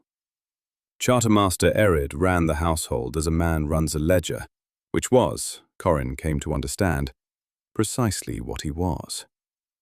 He assigned Wick to the kitchens, under a fat, anxious cook named Theo, and he looked Corin up and down, the height, the pale reach of him, the passing face, and made a small note. "You'll serve the young lord," he said. "Lord Vaelric. His last body servant displeased him. You will not displease him. You will not speak unless spoken to. You will not meet his eyes. And you will remember that in this house, the difference between a servant and a corpse is entirely the young lord's to decide." He did not say it cruelly. He said it the way one notes the weather. He is 13, and he is being prepared for the deepening within the year, which has made him difficult. The young are always difficult when they know. Do your work and outlast his moods, and you may keep breathing. Go. Corin went up to serve the young lord, and the young lord was Bram. He did not understand it at first. He had braced for grief and found only strangeness. The boy who turned from the window when Corin entered was tall and pale and beautiful. A tide-born child of 13 in charter silk, remade as Corin had been remade, with nothing of the gap-toothed, straw-haired brother about him at all. And yet, Corin's stolen heart lurched, and his glyph sight, which read the world beneath the surface, caught something in the boy's blood threads, some deep, familiar shape, and the flat, cold place in Corin cracked, once, hard, before he forced it shut. No, it's grief seeing what it wants. Bram is a silt in a cell being fattened for the right, not a lord in silk. He bowed low and did not meet the boy's eyes as he'd been told. "You're the new one," said Lord Vaelric, in a bored, brittle, 13-year-old drawl that was nothing like Bram's voice, and yet was built on the bones of it. "Erid sends me a new one every month. It breaks so easily." He came closer, studying Corin with the cruelty of a frightened child, given power over one thing in a life where he had power over nothing. "Low blood, aren't you? Remade stock. You can always tell. The eyes stay silt no matter what they do to the body." He smiled, thin and unhappy. "Kneel." Corin knelt. "There's a game we play with new servants," Vaelric said. "It's called low blood. You kneel, and I strike you, and you thank me for it. And if you thank me nicely enough, I stop. My old servant didn't thank me nicely. Zarath had to grow him a new jaw." A shadow crossed the brittle face, some fear underneath, some knowledge of what he himself was being fattened for, turned outward into cruelty because it had nowhere else to go. "Shall we play?" And Corin, who had learned on a white stone to take pain and hold it, knelt on the floor of a drowned palace and let his own remade brother strike him across the face, and said, "Thank you, my lord," and meant something by it that Vaelric would never understand, and held the undertow still, and did not drink even this, because to drink it and give it back would be to give it back to Bram. And some part of Corin knew already, beneath thought, in the coal at the bottom of him, exactly whose face was in front of him, and refused. A woman had come to stand in the doorway while it happened, tall, grave, ageless, with a mender's blue-stained hands and eyes that missed nothing. Zarath. She watched Vaelric strike the new servant twice more, and watched the new servant thank him twice more, in a voice with nothing in it, and something in the flat perfection of the servant's endurance made her eyes narrow. Most stock flinched. Most stock hated visibly, or broke visibly. This one did neither. This one endured like a thing that had endured worse, and knew it would, and was waiting. "Enough, my lord," Zarath said smoothly. "Your uncle wants you fitted for the salon." And as Vaelric flounced out, she looked at Corin a moment longer, long enough to file him, to mark him as Watch this one. Before she followed. Corin rose. His cheek was split. He did not touch it. Across the corridor, being hustled toward the kitchens, Wick caught his eye through a doorway and read his face in an instant, silt to silt, and mouthed a single word. Steady. Before Theo dragged him off. Corin looked at the closed door the young lord had gone through, and at the drop of his own blood on the pale floor, and he thought, in the cold, flat place, with a certainty he could not yet let himself examine. I know that boy. I have carried that boy on my back through flooded cuts. I have given that boy the last of the hardtack. And he thought, if I am right, they have taken my brother's mind and his memory and his face, and left only a frightened child who strikes servants because he knows he is being fattened for the wall. And I am going to have to serve him, and hide from him, and save him, and not once let him see who I am, because if he knew, he could not bear it, and neither could I. He knelt and wiped his own blood off the floor with his sleeve, so that no one would have to, and he began, that hour, to find the way down into the heart of House Nautelar. The salon came a fortnight later, and it was the way in. House Nautelar opened its lower terraces to the tall folk of Marigard, charter lords, menders, a scattering of the assize in their pale white. And beneath the salon, in the deep of the Pearl Keep, it held something else, a conclave, sealed and warded, of the house lords and the king's own men, that the salon existed to hide. Corin knew it the way he knew everything now.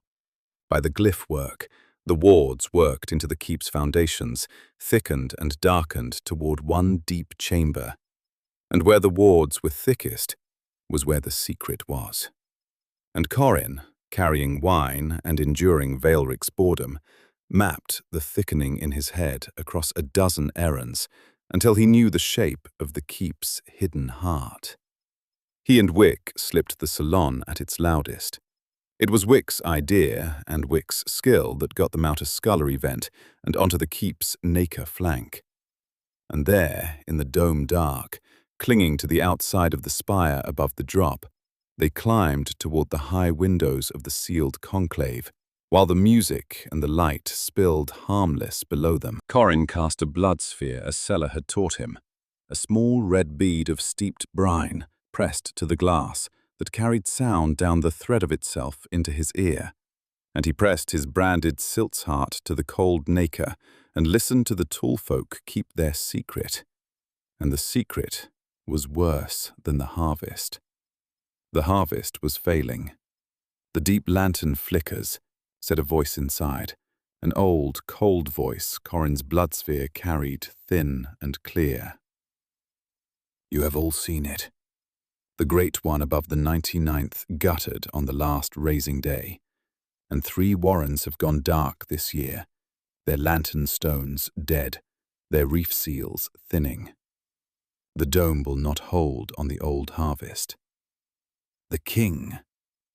A pause, a lowering of even that cold voice. The king is failing. He has held the tide out of his own flesh for an age, and the flesh is spent. The sundered stir below where he can no longer press them down. We are not gathering souls to keep a comfortable world, my lords. We are gathering them to keep the sea from coming in and drowning every living thing in Marigard. The deepenings must double. They must triple. Every house with stock in hand must render it now, this season, not the next, or there will be no next. Corin clung to the nacre with his brother, 2 floors below being fitted for death, and heard the drowned world's true clock, and understood that his year had just become a season, that House Nautelar would rush the deepening of its stock, his family, within weeks now, not months, and that the beautiful dying reef would eat Edda and Bram sooner precisely because it was starving. A shape moved in the deep of the chamber, and Corin's blood sphere shivered and went dark. Something in there had felt the listening. He saw, through the glass, a figure turn. Vast, armored, its face behind a smooth, pale mask. An Aziza of the highest sort. Dren, the name surfaced later from Erid's frightened deference. And where its masked face turned, the wards along the whole flank of the keep woke and began to hunt. Down, Corin breathed, and he and Wick went down the Nacre faster than was safe, back toward the scullery vent, hearts hammering, and made it in ahead of the questing wards by a hand's breadth, and stood pressed together in the dark of the vent, breathing, alive. "You heard it?" Wick said. Not a question. His grin was entirely gone. In the dark of the vent, his eyes had the old material weariness turned to something worse. "The whole thing's coming down. Not someday. Ne'er." He gripped Corin's arm, hard, silt to silt. "Corin, I have to tell you a thing and you're not going to like it. I've been dreaming. Since we came into this house." "True dreaming, the reverie kind. The kind that doesn't lie," he swallowed. "I dream you in the deep of the keep, under the wards, and there's a rite going, and I dream." His hand tightened. "I dream you move them. You do a thing to save them, and it's the thing that... Corin, in the dream, you're the one who..." He couldn't finish it. He shook his head, hard, as though he could shake the dream loose. "I don't understand it. I only know it ends bad, and it ends by your own hand, and it's soon. Don't go down there alone. Whatever they tell you, whatever the old man's oath makes you, don't go into that chamber alone." Corin looked at his friend in the dark, at the terror of a true dreamer who had seen the shape of a thing and could not read it. And he thought of Edda and Bram, 2 floors above, with a season shortened to weeks. And he knew, in the cold, flat place, that he was going to go down there anyway, alone, whatever Wick had dreamed, because there was no version of himself that could stand still while his family was rendered into a wall. "I hear you," Corin said. It was not a promise, and Wick, who knew him, heard that it was not. "You don't," Wick said quietly. "You're already gone. I can see it." He let go of Corin's arm. "Then take me with you when it comes. That's the only thing I'll ask. Don't do it alone. Let me be there, so at least there's one soul in that room who knows your real name when it happens." Above them, faintly, a bell began, not the tide bell, a house bell, urgent, the bell that summoned the staff for a thing out of order. And Corin's stolen heart went cold, because he knew already, before Erid's runner found them, what a house bell in the deep of the night meant in a house that had just been told to render its stock this season and not the next. The deepening was being rushed. Tonight. And his family was the stock. The house came awake in the wrong way. Not the ordinary bustle of a great household, but a tight, hushed, hurrying purpose. Servants roused and sent below with braziers and brine vessels. Menders in their blue moving toward the sealed heart of the keep. And over all of it, the house bell tolling its low, urgent note. Corin moved through it, carrying a brazier he had taken from a distracted servant, because a servant carrying a thing toward the right was invisible, and a servant carrying nothing was questioned. And he went down and down, into the thickening wards, toward the deep chamber his errands had mapped. He learned 2 things on the way down, and each of them cut. The first he learned at a landing where 2 menders spoke low, not troubling to hush before a servant carrying a brazier. Lord Austrian, the head of House Nautelar, whom Corin had glimpsed only once, a cold, immense presence at the salon's height, was rushing the deepening of his heirs tonight because the conclave had commanded it, and rushing it meant risk, and the menders were afraid. "He's putting the boy and the woman in together," one murmured.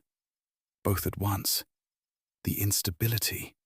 And the other hushed him, then with a glance at the brazier servant, and Corin walked on with his family's death hour fixed. The boy and the woman. Bram and Edda, together, tonight.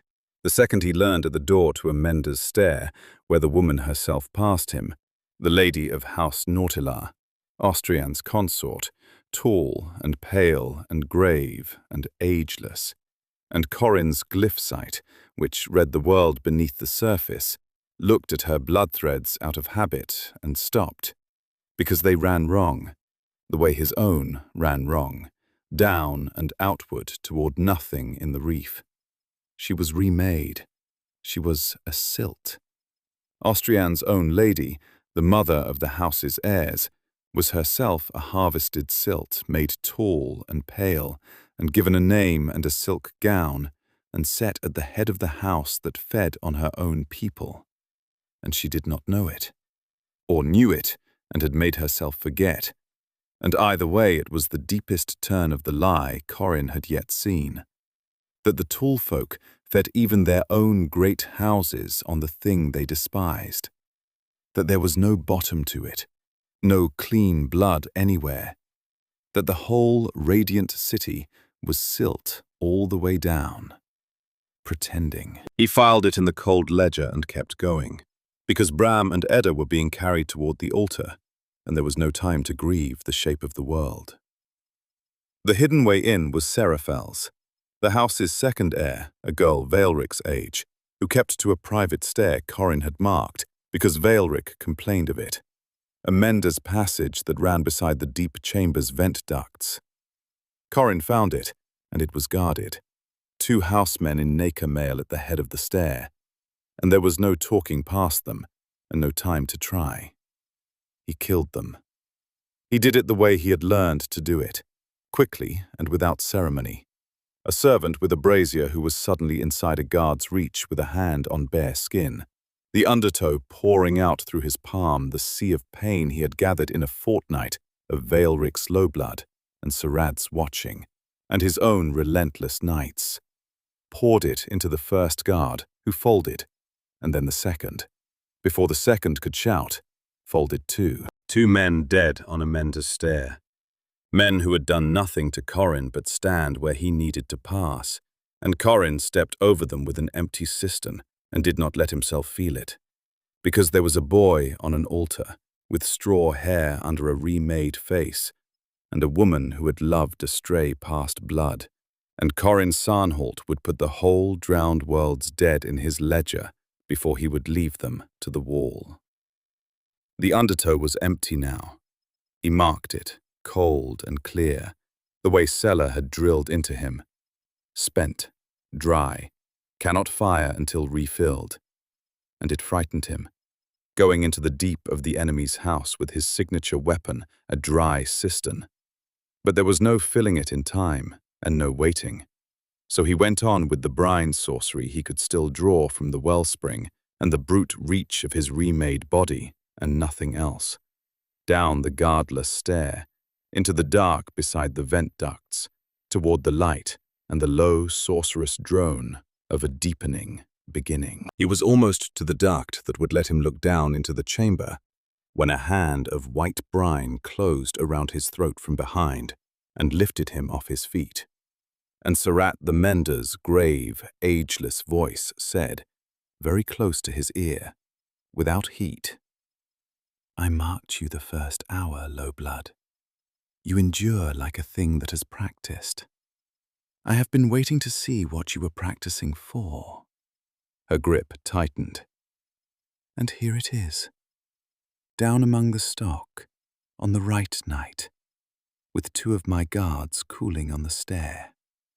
She turned him in the air to face her, and studied his silt eyes in the remade face with a cold and terrible curiosity. "Whose are you? What are you?"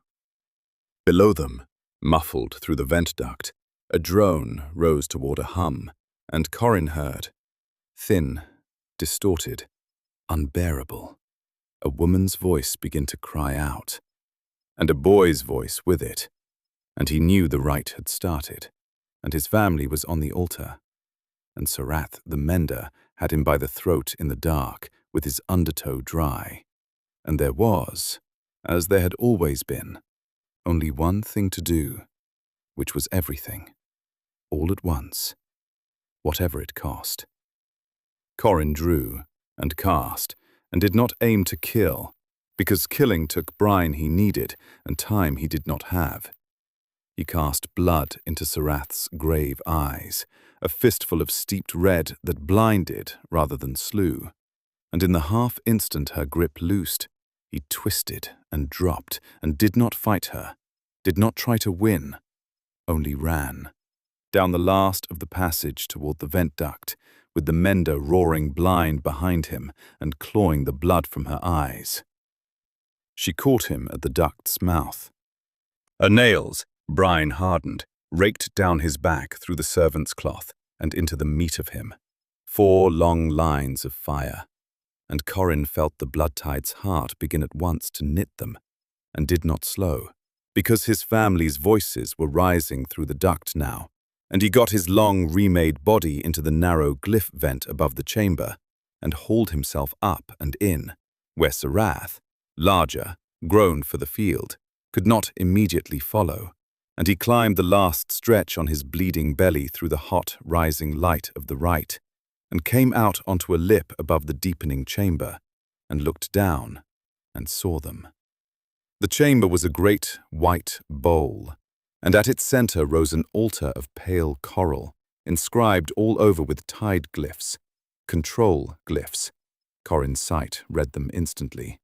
The writ that governed the rite, the marks that opened a body and wrung the brine and the soul out of it, and poured them down into the reef. Around the altar stood menders in blue, and Lord Austrian in his cold immensity, one hand raised, conducting.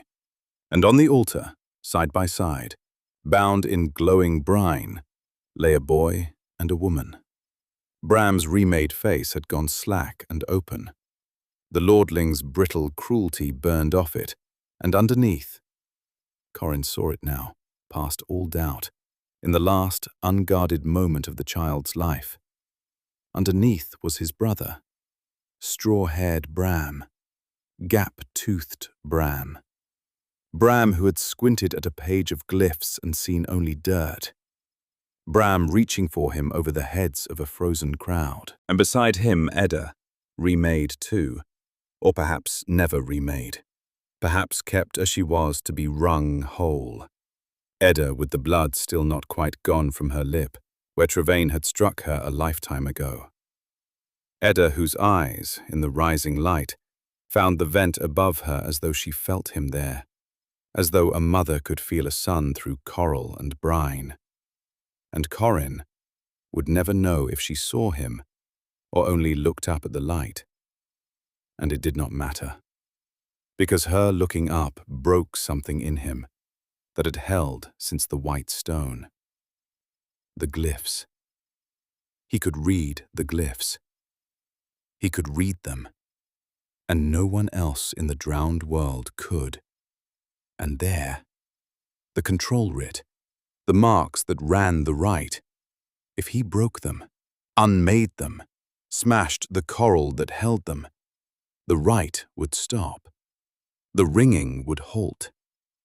His family would come off the altar alive. He had a season's grief and a wellspring's brine, and a body that healed without limit, and the one gift no tall lord had, the sighted gift.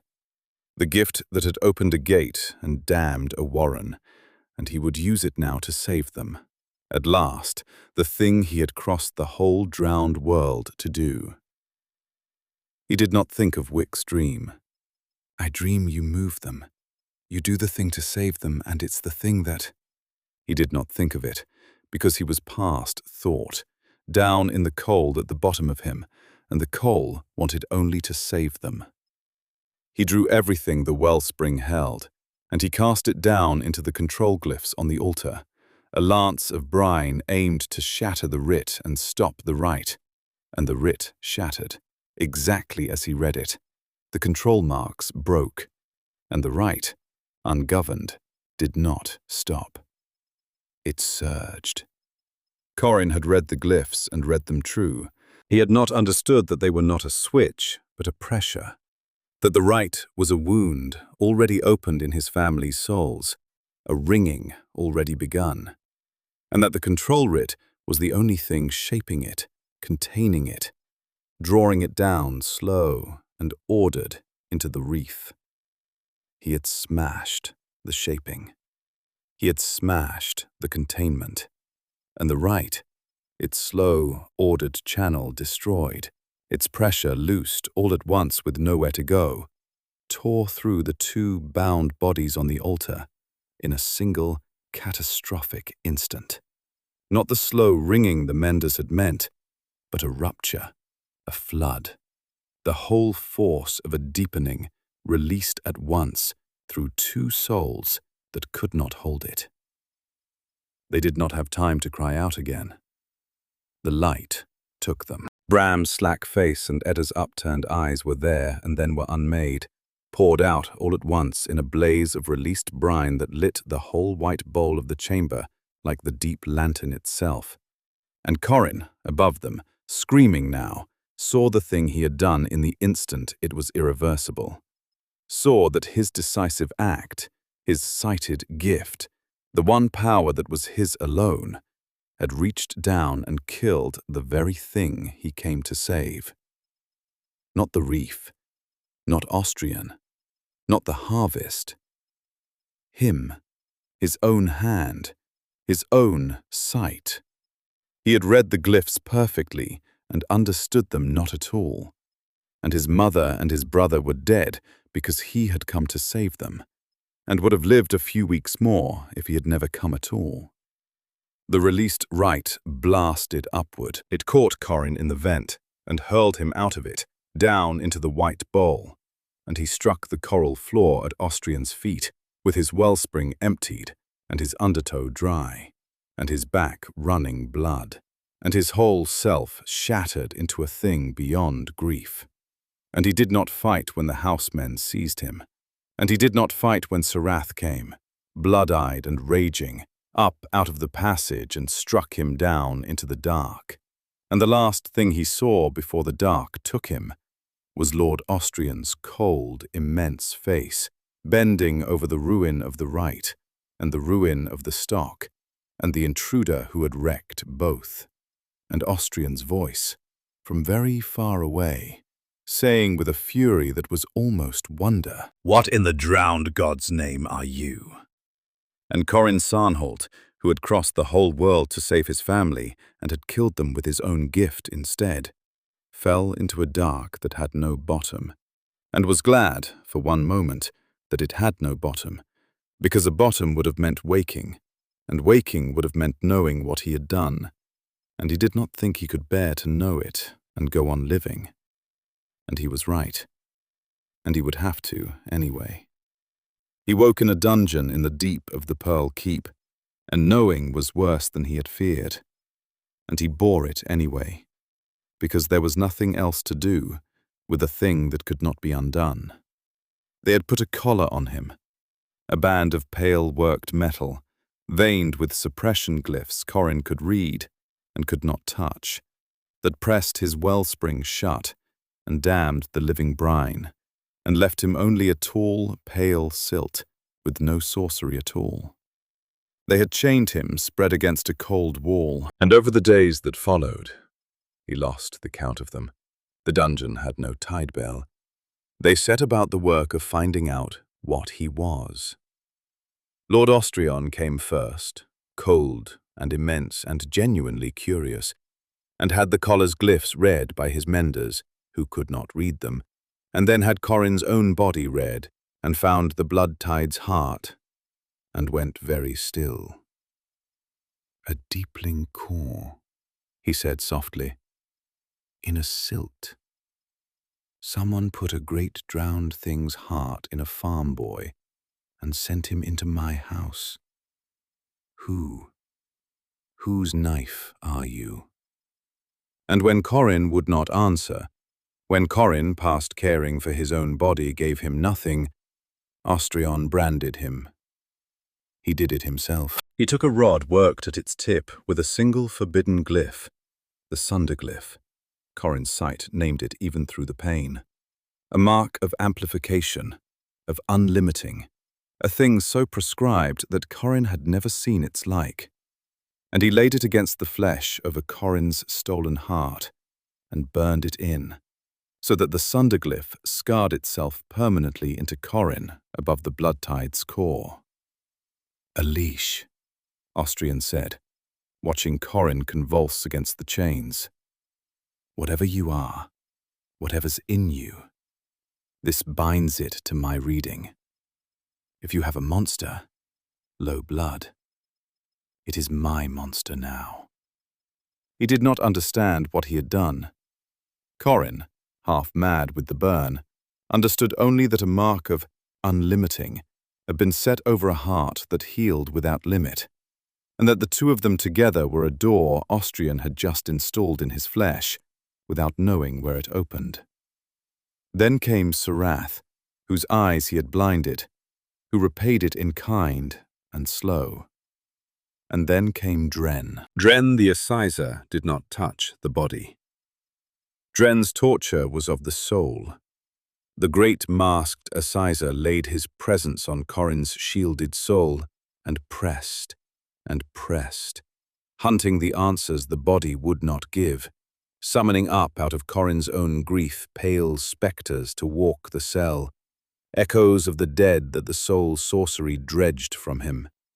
Harl and Nessa, folding down onto white stone, Edda's upturned eyes, Bram reaching over a frozen crowd, and worst, the two of them on the altar, in the instant the light took them, replayed and replayed, Dren watching Corin's soul flinch each time to learn its shape. "You loved the stock," Dren said, uninterested, mapping him. "The boy and the woman. That's what you came for. And you're the one who ruined the right." Something almost like amusement moved behind the mask. "You killed them yourself, low blood. I can see it on your soul, plain as a brand. You reached down to save them, and you killed them." "There's no torture in my art that touches that. I could work you 100 years and never hurt you worse than you've already hurt yourself." He was right, and he left, bored, and that was the deepest cut of all. And on one of the lost days, they brought the young lord to see him. Veilric came because Austrian wished the heir, the surviving heir, the right ruined, Bram consumed, and Seraphel spared for a later rendering, to look on the thing that had wrecked his deepening and understand that it had failed and been caught. The brittle 13-year-old cruelty was gone from the boy's face. There was only a great confusion in it, and a fear, and something else, something Corin's breaking heart could not bear to name. Veilric looked at the branded, chained servant who had once knelt and thanked him for a blow, and his beautiful remade face worked. And he came closer than he was meant to, staring, as though at a word on the tip of his tongue. "I know you," Veilric said slowly. It was not the lordling's drawl. It was lower, plainer, Warren plain, the voice bleeding up through the remaking from somewhere the menders had not been able to burn all the way out. Do I know you? When you knelt, when you said it wrong. Everyone thanks me afraid. You thanked me like..." He pressed the heel of his hand to his temple, hard, the way Corin had once seen Wick try to shake a dream loose. There's a word I almost..." His confused eyes searched Corin's face. "I," he said, and stopped, baffled by his own mouth. Why do I want to say I? What is I? It had been Bram's word. Bram, too small to say Corin, had called him I until he was 4, and had kept it after as a private thing between brothers, a thing no one else in the Warren knew, a thing that could not possibly survive a remaking, that had burned out a name and a face and a childhood. And here it was, surfacing through all of it, the one thread the menders had missed, and Corin, chained and branded and destroyed, looked into the face of his brother who was dead, and yet standing here, remade and hollowed and left, an heir spared, to be rendered later, a mind wiped down to a single word, and Corin, who could have said it, who could have said, I'm your brother, I carried you through the flooded cuts, said nothing. He said nothing, and let the word die in Vaelric's confused mouth, because his brother was already dead, the bram of him consumed on the altar, and this was a spared shell, with one buried word. And to give the word back would be to wake a grief the boy could not survive, and could not act on, chained, as they both were, in the deep of an enemy house. And because this was the thing Corin could hardly bear, chained in the dark. Because if he named himself, Dren would take this too, would dredge the brother love up out of his soul and use it, would make Corin watch Bram's shell die a second time to break him. So Corin looked at his brother and gave him nothing, the way Austrian had gotten nothing, and let I fall unclaimed into the dungeon dark. Nothing, Vaelric said at last, uncertain, the words slipping back under. It's nothing. Low blood doesn't have words. He drew back, the lordling's mask reassembling over the confusion, and left. And Corin hung in his chains and did not weep, because he had gone somewhere past weeping again, into a country colder than the one the white stone had shown him. And he did the only thing there was to do down there in the dark. He trained. He could not touch his wellspring through the collar, but the undertow was not a wellspring. It was older, ranker, bound not to the deeps but to pain, and the collar did not know to damn it, and there was no shortage of pain. So Corin took Serath's slow work, and Dren's spectres, and the burn of the sunderglyph over his heart, and the bottomless agony of what his own hand had done, and he drank all of it, every day, down into the cistern, and the cistern swelled, past flood, towards something Sella had never had a name for, refined and deepened by the most varied pain a soul could be made to hold, until Corin hung branded and broken in the dark of the Pearl Keep, with an undertow deeper than any living thing had carried, and a sunderglyph over his heart that no one understood, and a single word he would not say, waiting, past hope, past grief, for the dark to end the only way he expected it to end, which was in his death. It did not end in his death. It ended on a night with no tide bell, in the far wall of the dungeon coming apart in a wash of stopped time and grey light, and an ancient voice he knew saying, tired and terrible and unbearably gentle, there you are at last. I told you not to go into that chamber alone. Ossian had come. There were two of them in the breach, Ossian bent and grey in the stopped light, and Sella beside him, her stained hands already working the collar's suppression glyphs, unmaking them the way she had made Corin's very body. And as the collar fell away, the wellspring woke in his chest, and the living brine ran again, and Corin gasped as though surfacing from deep water. Sella caught his face in her hands. Her eyes went over the brand, the maimed places, the ruin of him, and something in her craftsman's calm cracked. You held, she said fiercely, quietly. Whatever they did, you held. Now hold a little longer, Stray, and we'll get you out.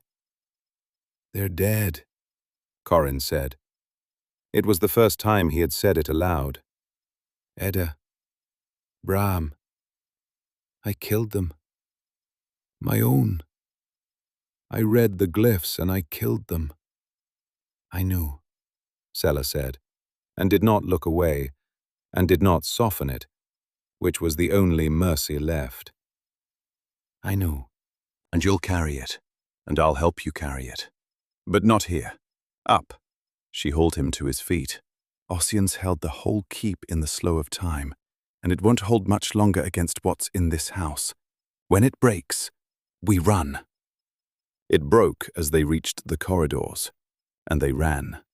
Time snapped back into its channel, and the Pearl Keep woke, roaring. Alarms of brine, housemen pouring from every arch, and the three of them fought and fled toward the one exit Ossian had marked, the Tide Yard, the house's great combat arena that opened, through a warded gate, onto the causeways out. Corin fought with his wellspring and his deep-drowned undertow both now, and it was terrible. And he did not spend the undertow, husbanding it, cold and clear even in the running ruin of himself, because some part of him knew he would need the whole sea of it before this night was done. They passed Wick once, in a lower corridor. Wick fighting his own way out with 2 kitchen knives and a reverie dreamer's uncanny anticipation, ducking blows before they fell. And Wick's eyes met Corin's across the chaos, and there was the dream in them. The dream come true, "I told you not to go alone." And there was no time for any of it, and Wick shouted, "Go!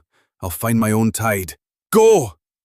and was swept away down a side passage into the roar, alive, separated, his own vendetta and his own escape carrying him off into the dark of the drowned city. And Corin never saw him again that night, and did not know, running, whether he ever would. And they passed Vaelric. The young lord stood at the mouth of the passage that led onto the Tide Yard, alone, in the alarms and the brine light, and he had a mender's blade in his hand, and the whole authority of House Nautelar behind him, and one word from him would have sealed the gate and ended them. Corin came up short before his brother's remade face. He had no undertow to spare, and no time to fight, and nothing at all to give. And he only looked at Bram, at the shell of Bram, at the spared air with the buried word. And Bram looked back, and his beautiful, confused face worked once more around the thing on the tip of his tongue. "Aye," Vaelric whispered. And then, though he could not have known why, though the word meant nothing to the lordling and everything to the buried boy, he stepped aside. He lowered the blade and stepped out of the mouth of the passage and let them pass, his enemies, the wreckers of his house, for no reason his remade mind could give, for the one reason his burned-out heart still held. And Corin passed within a hand's breadth of his brother, and did not touch him, and did not name himself, and carried the not naming out into the Tide Yard, like a wound that would never close. The Tide Yard was a great white bowl open to the dome, and the causeway gate stood at its far side. And they were halfway across the sand when the gate ahead of them sealed with a boom of settling brine, and Corin's stolen heart went cold, because they had been herded, not chased, and the herders were here. They came from 3 sides. Sarath the mender, blood-eyed, grown huge for the field. Dren the assizer, masked, his presence rolling ahead of him like a tide. And down from the height of the bowl, unfolding as he came Lord Austrion himself. And the immensity that had bent over the ruined right now bent open, unmaking its own tall shape, pale flesh sheeting into scale and fin and a long serpentine dark, until it was not a lord any longer, but a thing out of the outer ocean, a sea dragon of the drowned deep, the true transmuted form of a house lord of Maragard, coiling vast over the white sand, with drown fire gathering gold in its throat. Ossian stopped in the center of the Tide Yard and put Corin behind him, and Sela stood at his shoulder. And the old man looked up at the three champions of House Nautelar with his ancient, tired eyes. And Corin, even broken, even ruined, felt the cold at the bottom of him go still with dread, because he had seen, once, in a stopped hall, what Ossian held back. And he understood that they were about to find out whether even an ocean held back could stand against three at once. "Behind me," Ossian said quietly. "Both of you. And Corin." A pause, and something in it Corin would understand only after. "Whatever you become tonight, however it ends, know that I did not lie about the ember. Everything I have done was to keep it lit. Even this." Then the drown fire came, and the tide yard erupted, and the last night of House Nautelar began. Ossian met the drown fire with a gesture, and time bent around it. The gold flood slowed in the air, thickened, hung, and the old man walked through the stopped fire untouched, and laid a withered hand on the sea dragon's flank, and aged it.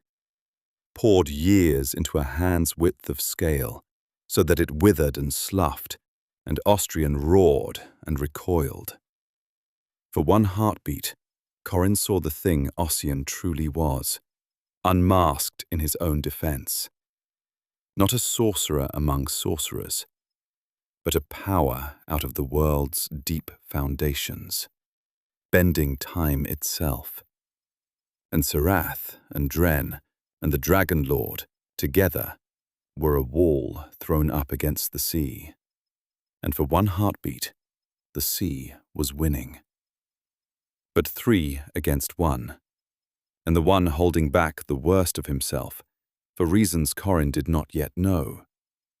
And they wore him down. Dren's presence rolled over the tide yard, and Dren's spectres rose from the sand, the drowned dead of 100 rites, and they could not be aged because they were already gone, and they swarmed Ossian, and fouled his hands, and stole his half-instants. Serath struck through the gaps with brine-hardened claws, and the dragon, healing the withered patch as fast as Ossian could rot it, loosed its gold fire again and again, and Ossian could stop the fire, but not the fire and the spectres and the mender all at once. And slowly, terribly, the old man was driven back and pressed down and pinned in a cage of Dren's dead, with the dragon's throat filling gold for a blow he could not this time turn aside. The drown fire came for Ossian, and Sella stepped into it. She did it without a word. She was fast. Sella was always fast. And she got herself between the gold flood and the pinned old man and the boy behind him, and she raised her stained hands as though hands could hold back the sea. And the drown fire took her. It took her the way the rite had taken Bram and Edda, all at once, a body there and then unmade. And when the gold light cleared, Sella Rack was a black ruin on the white sand, burned past any mending, and Corin was already on his knees beside her, with his hands in the char of her, drawing the living brine, casting the mending work she had drilled into him 100 times. Heal, heal, I can heal without limit. The heart heals without limit. I can bring her. And there was nothing to heal. He understood it the way he had understood the glyphs too late. The blood tide's heart could mend a body without end, but only a body that still held a will to mend toward. Healing followed the soul, the way water follows a channel. And Sella's soul was gone, out and up and away in the drown fire. And a body without a will was only meat. And Corin knelt with his hands full of the ruin of the one person left in the drowned world who had known his real name, and had said she would help him carry it. And there was no will there to heal toward, no channel, no Sella, nothing. And his hands could do everything, and could do nothing. And that, the everything and the nothing at once, was the thing that broke the last tether holding Corin Sarnholt to himself. The coal at the bottom of him caught. He felt the sunderglyph over his heart ignite, the mark of unlimiting, laid by Austrian's own hand over the blood tide's core, the door installed in his flesh by an enemy who had not known where it opened. And it opened now, all at once, unlimited. And the second will that Sella had told him not to feed rose up through the open door out of the cold, drowned deep of him, and took the reins of a body that had stopped wanting to hold them. Grief made the fuel, and the sunderglyph made the flame, and the blood tide made the shape. And Corin Sarnholt, kneeling in the char of the last person who loved him, threw back his head and became the thing whose heart he carried. The blood tide rose in the tide yard, and it was no longer a boy. It went for Sarath first. The thing that had been Corin crossed the white sand faster than the mender could bend for the field. And there was no husbanding now, no cistern held in reserve, no cold, clear ledger. There was only the deep, drowned undertow, loosed all at once, and the sunderglyph pouring unlimit through the blood tide's heart. And Sarath's brine claws opened the beast to the bone, and the wounds closed as fast as she made them. Faster. The sunderglyph healing without cost, and then without limit, and then at a cost that did not yet matter. She could not kill a thing that would not stay wounded. It took her apart with its bare, changed hands, grave, ageless Sarath, who had endured like a thing that had practiced, and it did not thank her. And when it was done with her, it turned, steaming, toward the dragon. Austrian met it in his full transmuted immensity, and it did not matter. The blood tide walked up the drown fire the way Ossian had walked it. But Ossian had bent time, and the beast simply did not care. Let the gold fire burn it black, and healed black to whole, and closed with the dragon and tore, and the ancient serpent lord of House Nautelar, who had bent open his own shape into a thing out of the outer deep, found that there was a thing deeper still, in the boy he had branded, and the sunderglyph he had laid as a leash was the thing that killed him. The blood tide pulled Lord Austrian apart across the white sand of his own tide yard, and House Nautelar, that had held Corin's family and fed on its own silt lady, and stood second highest on the reef, ended there, in gold fire and dark blood, under the dome light, at the hands of the stray it had tried to make a monster, and had succeeded. But the sunderglyph did not stop. That was the thing Corin had not understood, chained in the dark, cultivating it.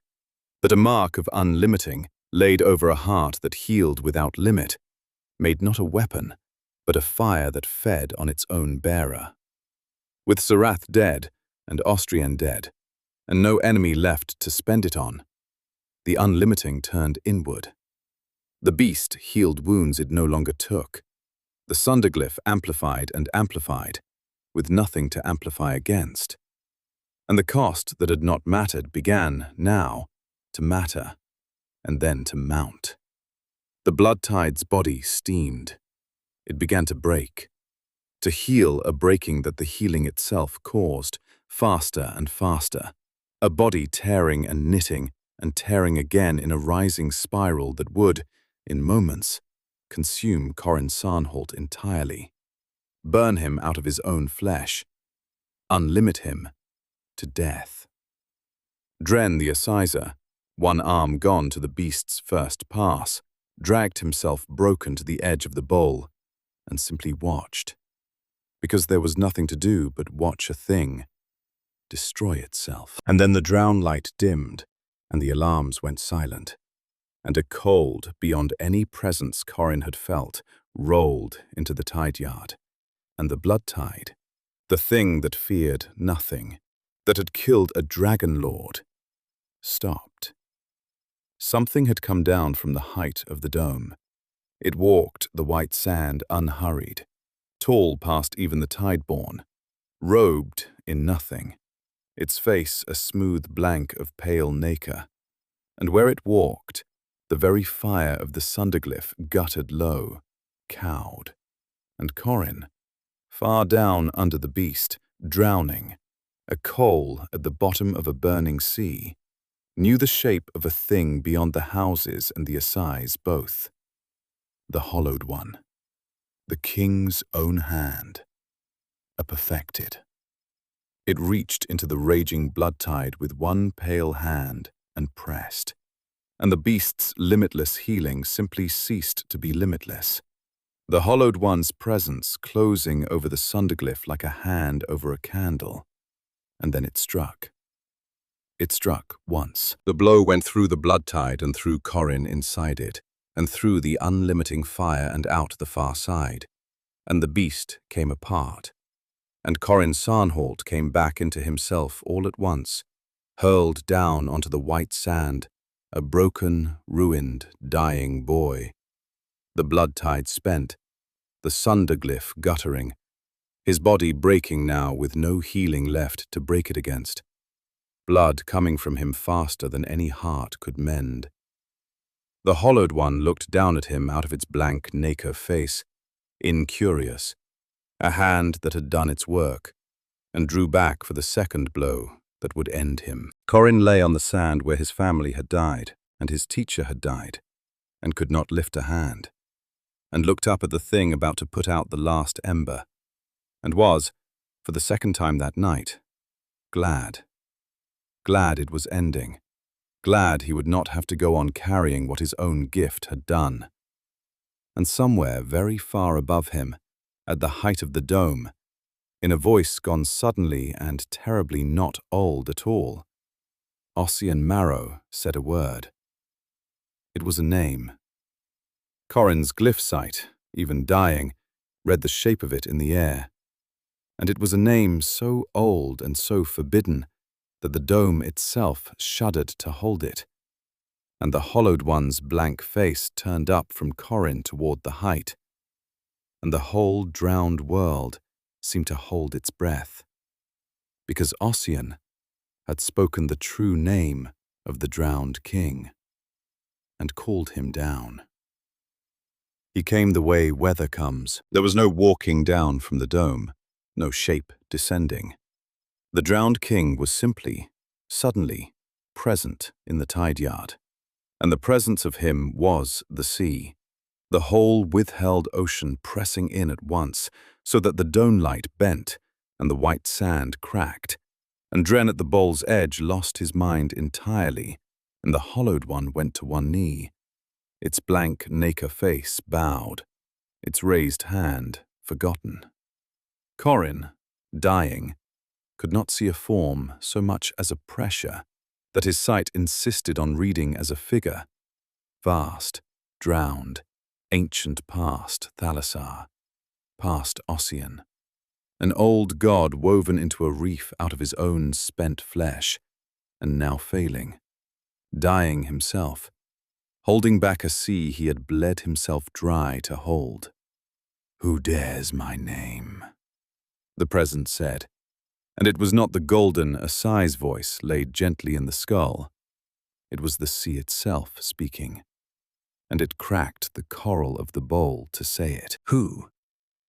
And then it found Ossian at the height of the dome, and it stopped, the way the blood tide had stopped, the way the whole world stopped. And something went through the drowned god that Corin, even dying, recognized, because he had felt it himself in a dungeon looking at his brother's face. Recognition and grief, and an old, old hatred worn smooth by centuries. "You," said the drowned king.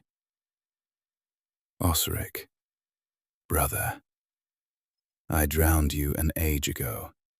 I took your soul into the reef with all the rest. How are you?" "You took most of it," said Ossian, and he came down now, unfolding as he came, and Corin's sight, guttering, saw the withered ancient mask burn away at last, and the thing beneath stand revealed, not old, not bent, but a power out of the world's first foundations, a fathoms-deep archon of the first tide, straight and terrible and young, robed in bending time. Most of my soul, Aldous, not all. You always were sloppy at the harvest, brother. It's why the reef is dying. You left me a coal. I have spent 300 years in a stolen, withered body, fanning it, and hiding, and building a wake in the dark, and waiting for the one thing that could make you kneel. He drew from his robe a thin, bright sliver. Thalassar's finger. Corin's sight named it. The artifact that had let him speak the name safely, and set beside it a second thing, a blade of pure edge, the tide edge, a knife that cut souls. And he pointed the tide edge down at Corin, dying on the sand. This one, the last ember, the final warm coal of the fire that was before your sea. You have hunted him since before he was born, and here he is, dying. And I hold his soul on the edge of this knife. And you are going to save him, brother. Or I am going to cut the ember out of the world with my own hand. And then there is no weapon that meets your prophecy. And the sundered come up through your failing reef, and everything drowns. You, last of all.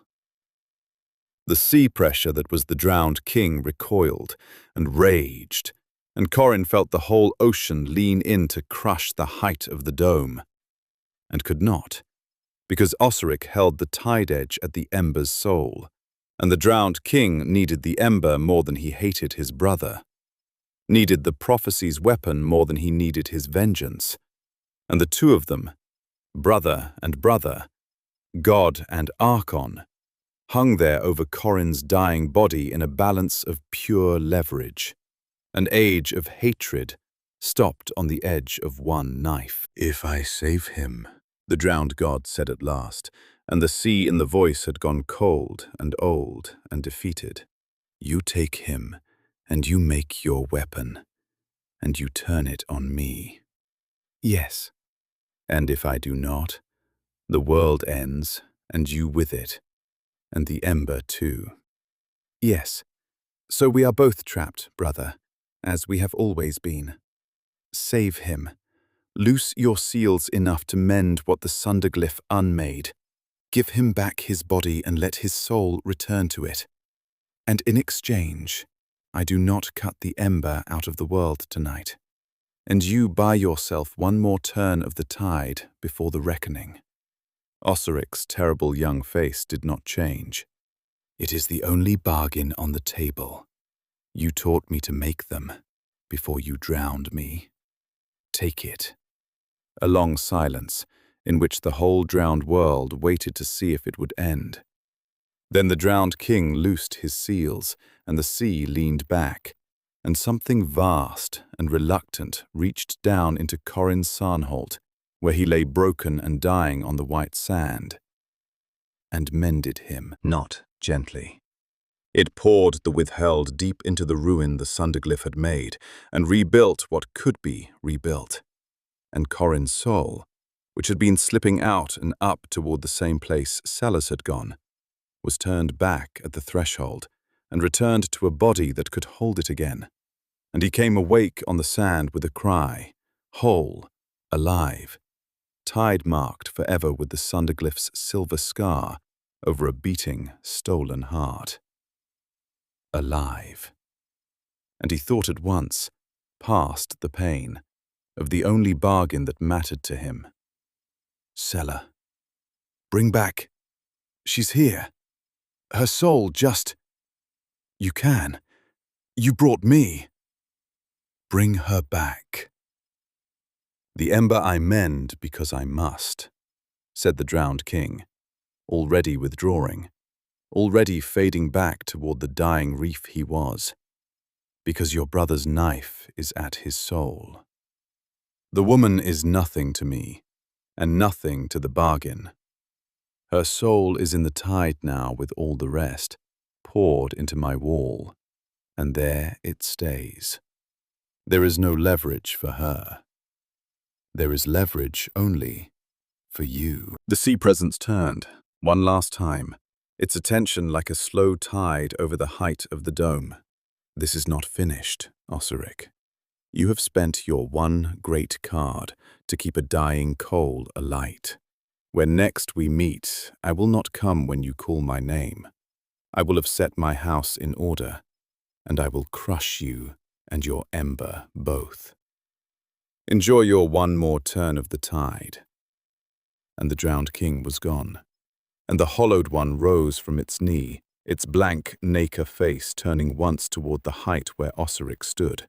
But Osric had already drawn the withered mask of Ossian marrow back over himself, folded the young, terrible power away, so that the perfected saw only a bent, grey ancient of no account, and could not report to its master what it had not been permitted to see.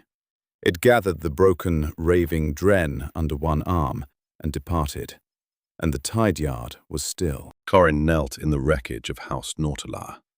His family dead by his own hand, his teacher dead and her soul denied him, his brother a spared shell somewhere in the ruined keep, with one buried word. His friend scattered into the drowned city, alive and alone, and reforged with a monster now sewn permanently into the fabric of him.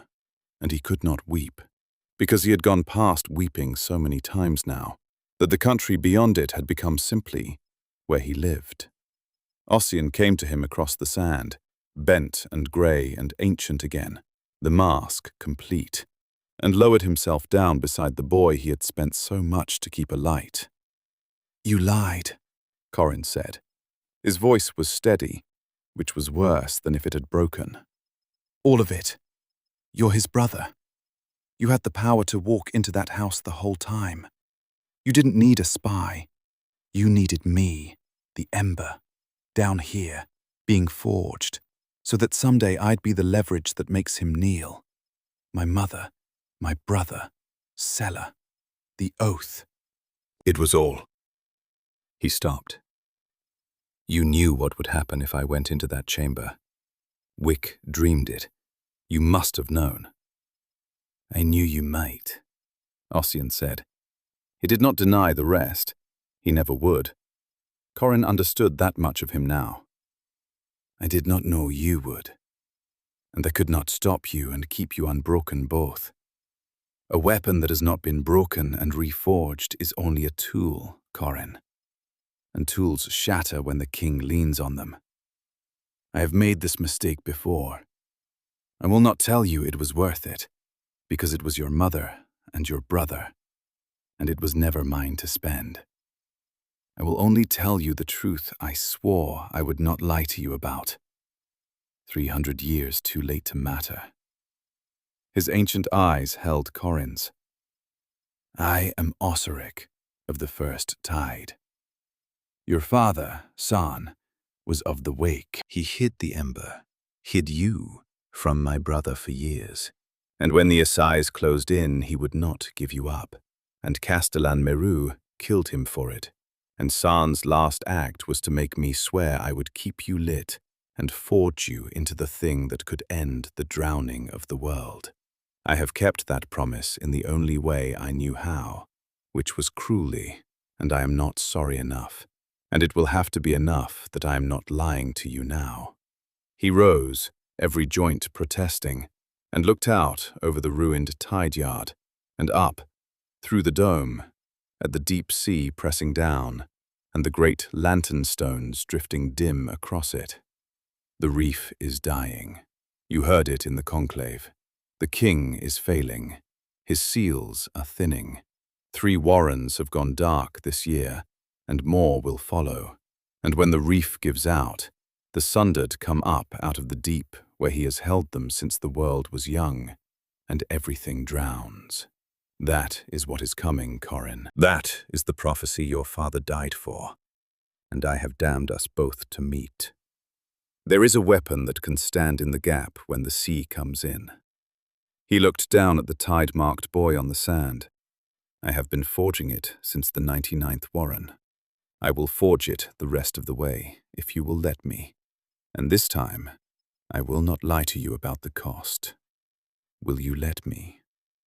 Corin looked up at the false ancient thing that had cost him everything, and given him, in exchange, the only future the drowned world had.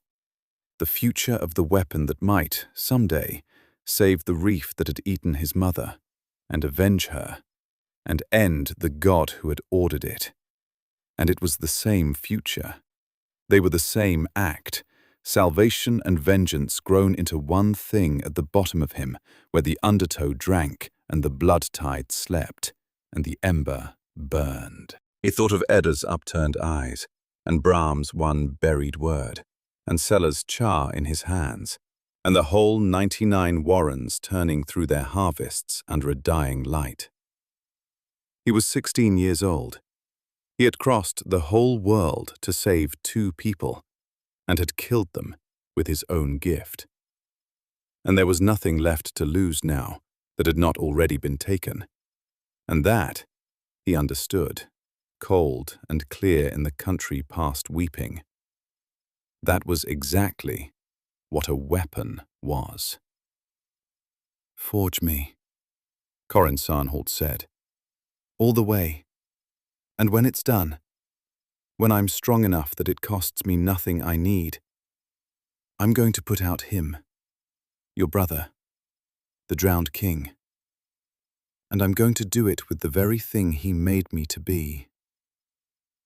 Ossian looked at him a long moment, and something moved in the ancient face that might have been grief, or might have been satisfaction, or might have been both at once, the way the worst things so often were. "Yes," he said. "I rather think you are." And above them the great lantern stones drifted dim across the underside of the failing sea, and the drowned bright city of Maragard swam on in its borrowed light, not yet knowing that its second house had fallen in the night, not yet knowing that the tide it had held out for an age had begun, at last, to come in.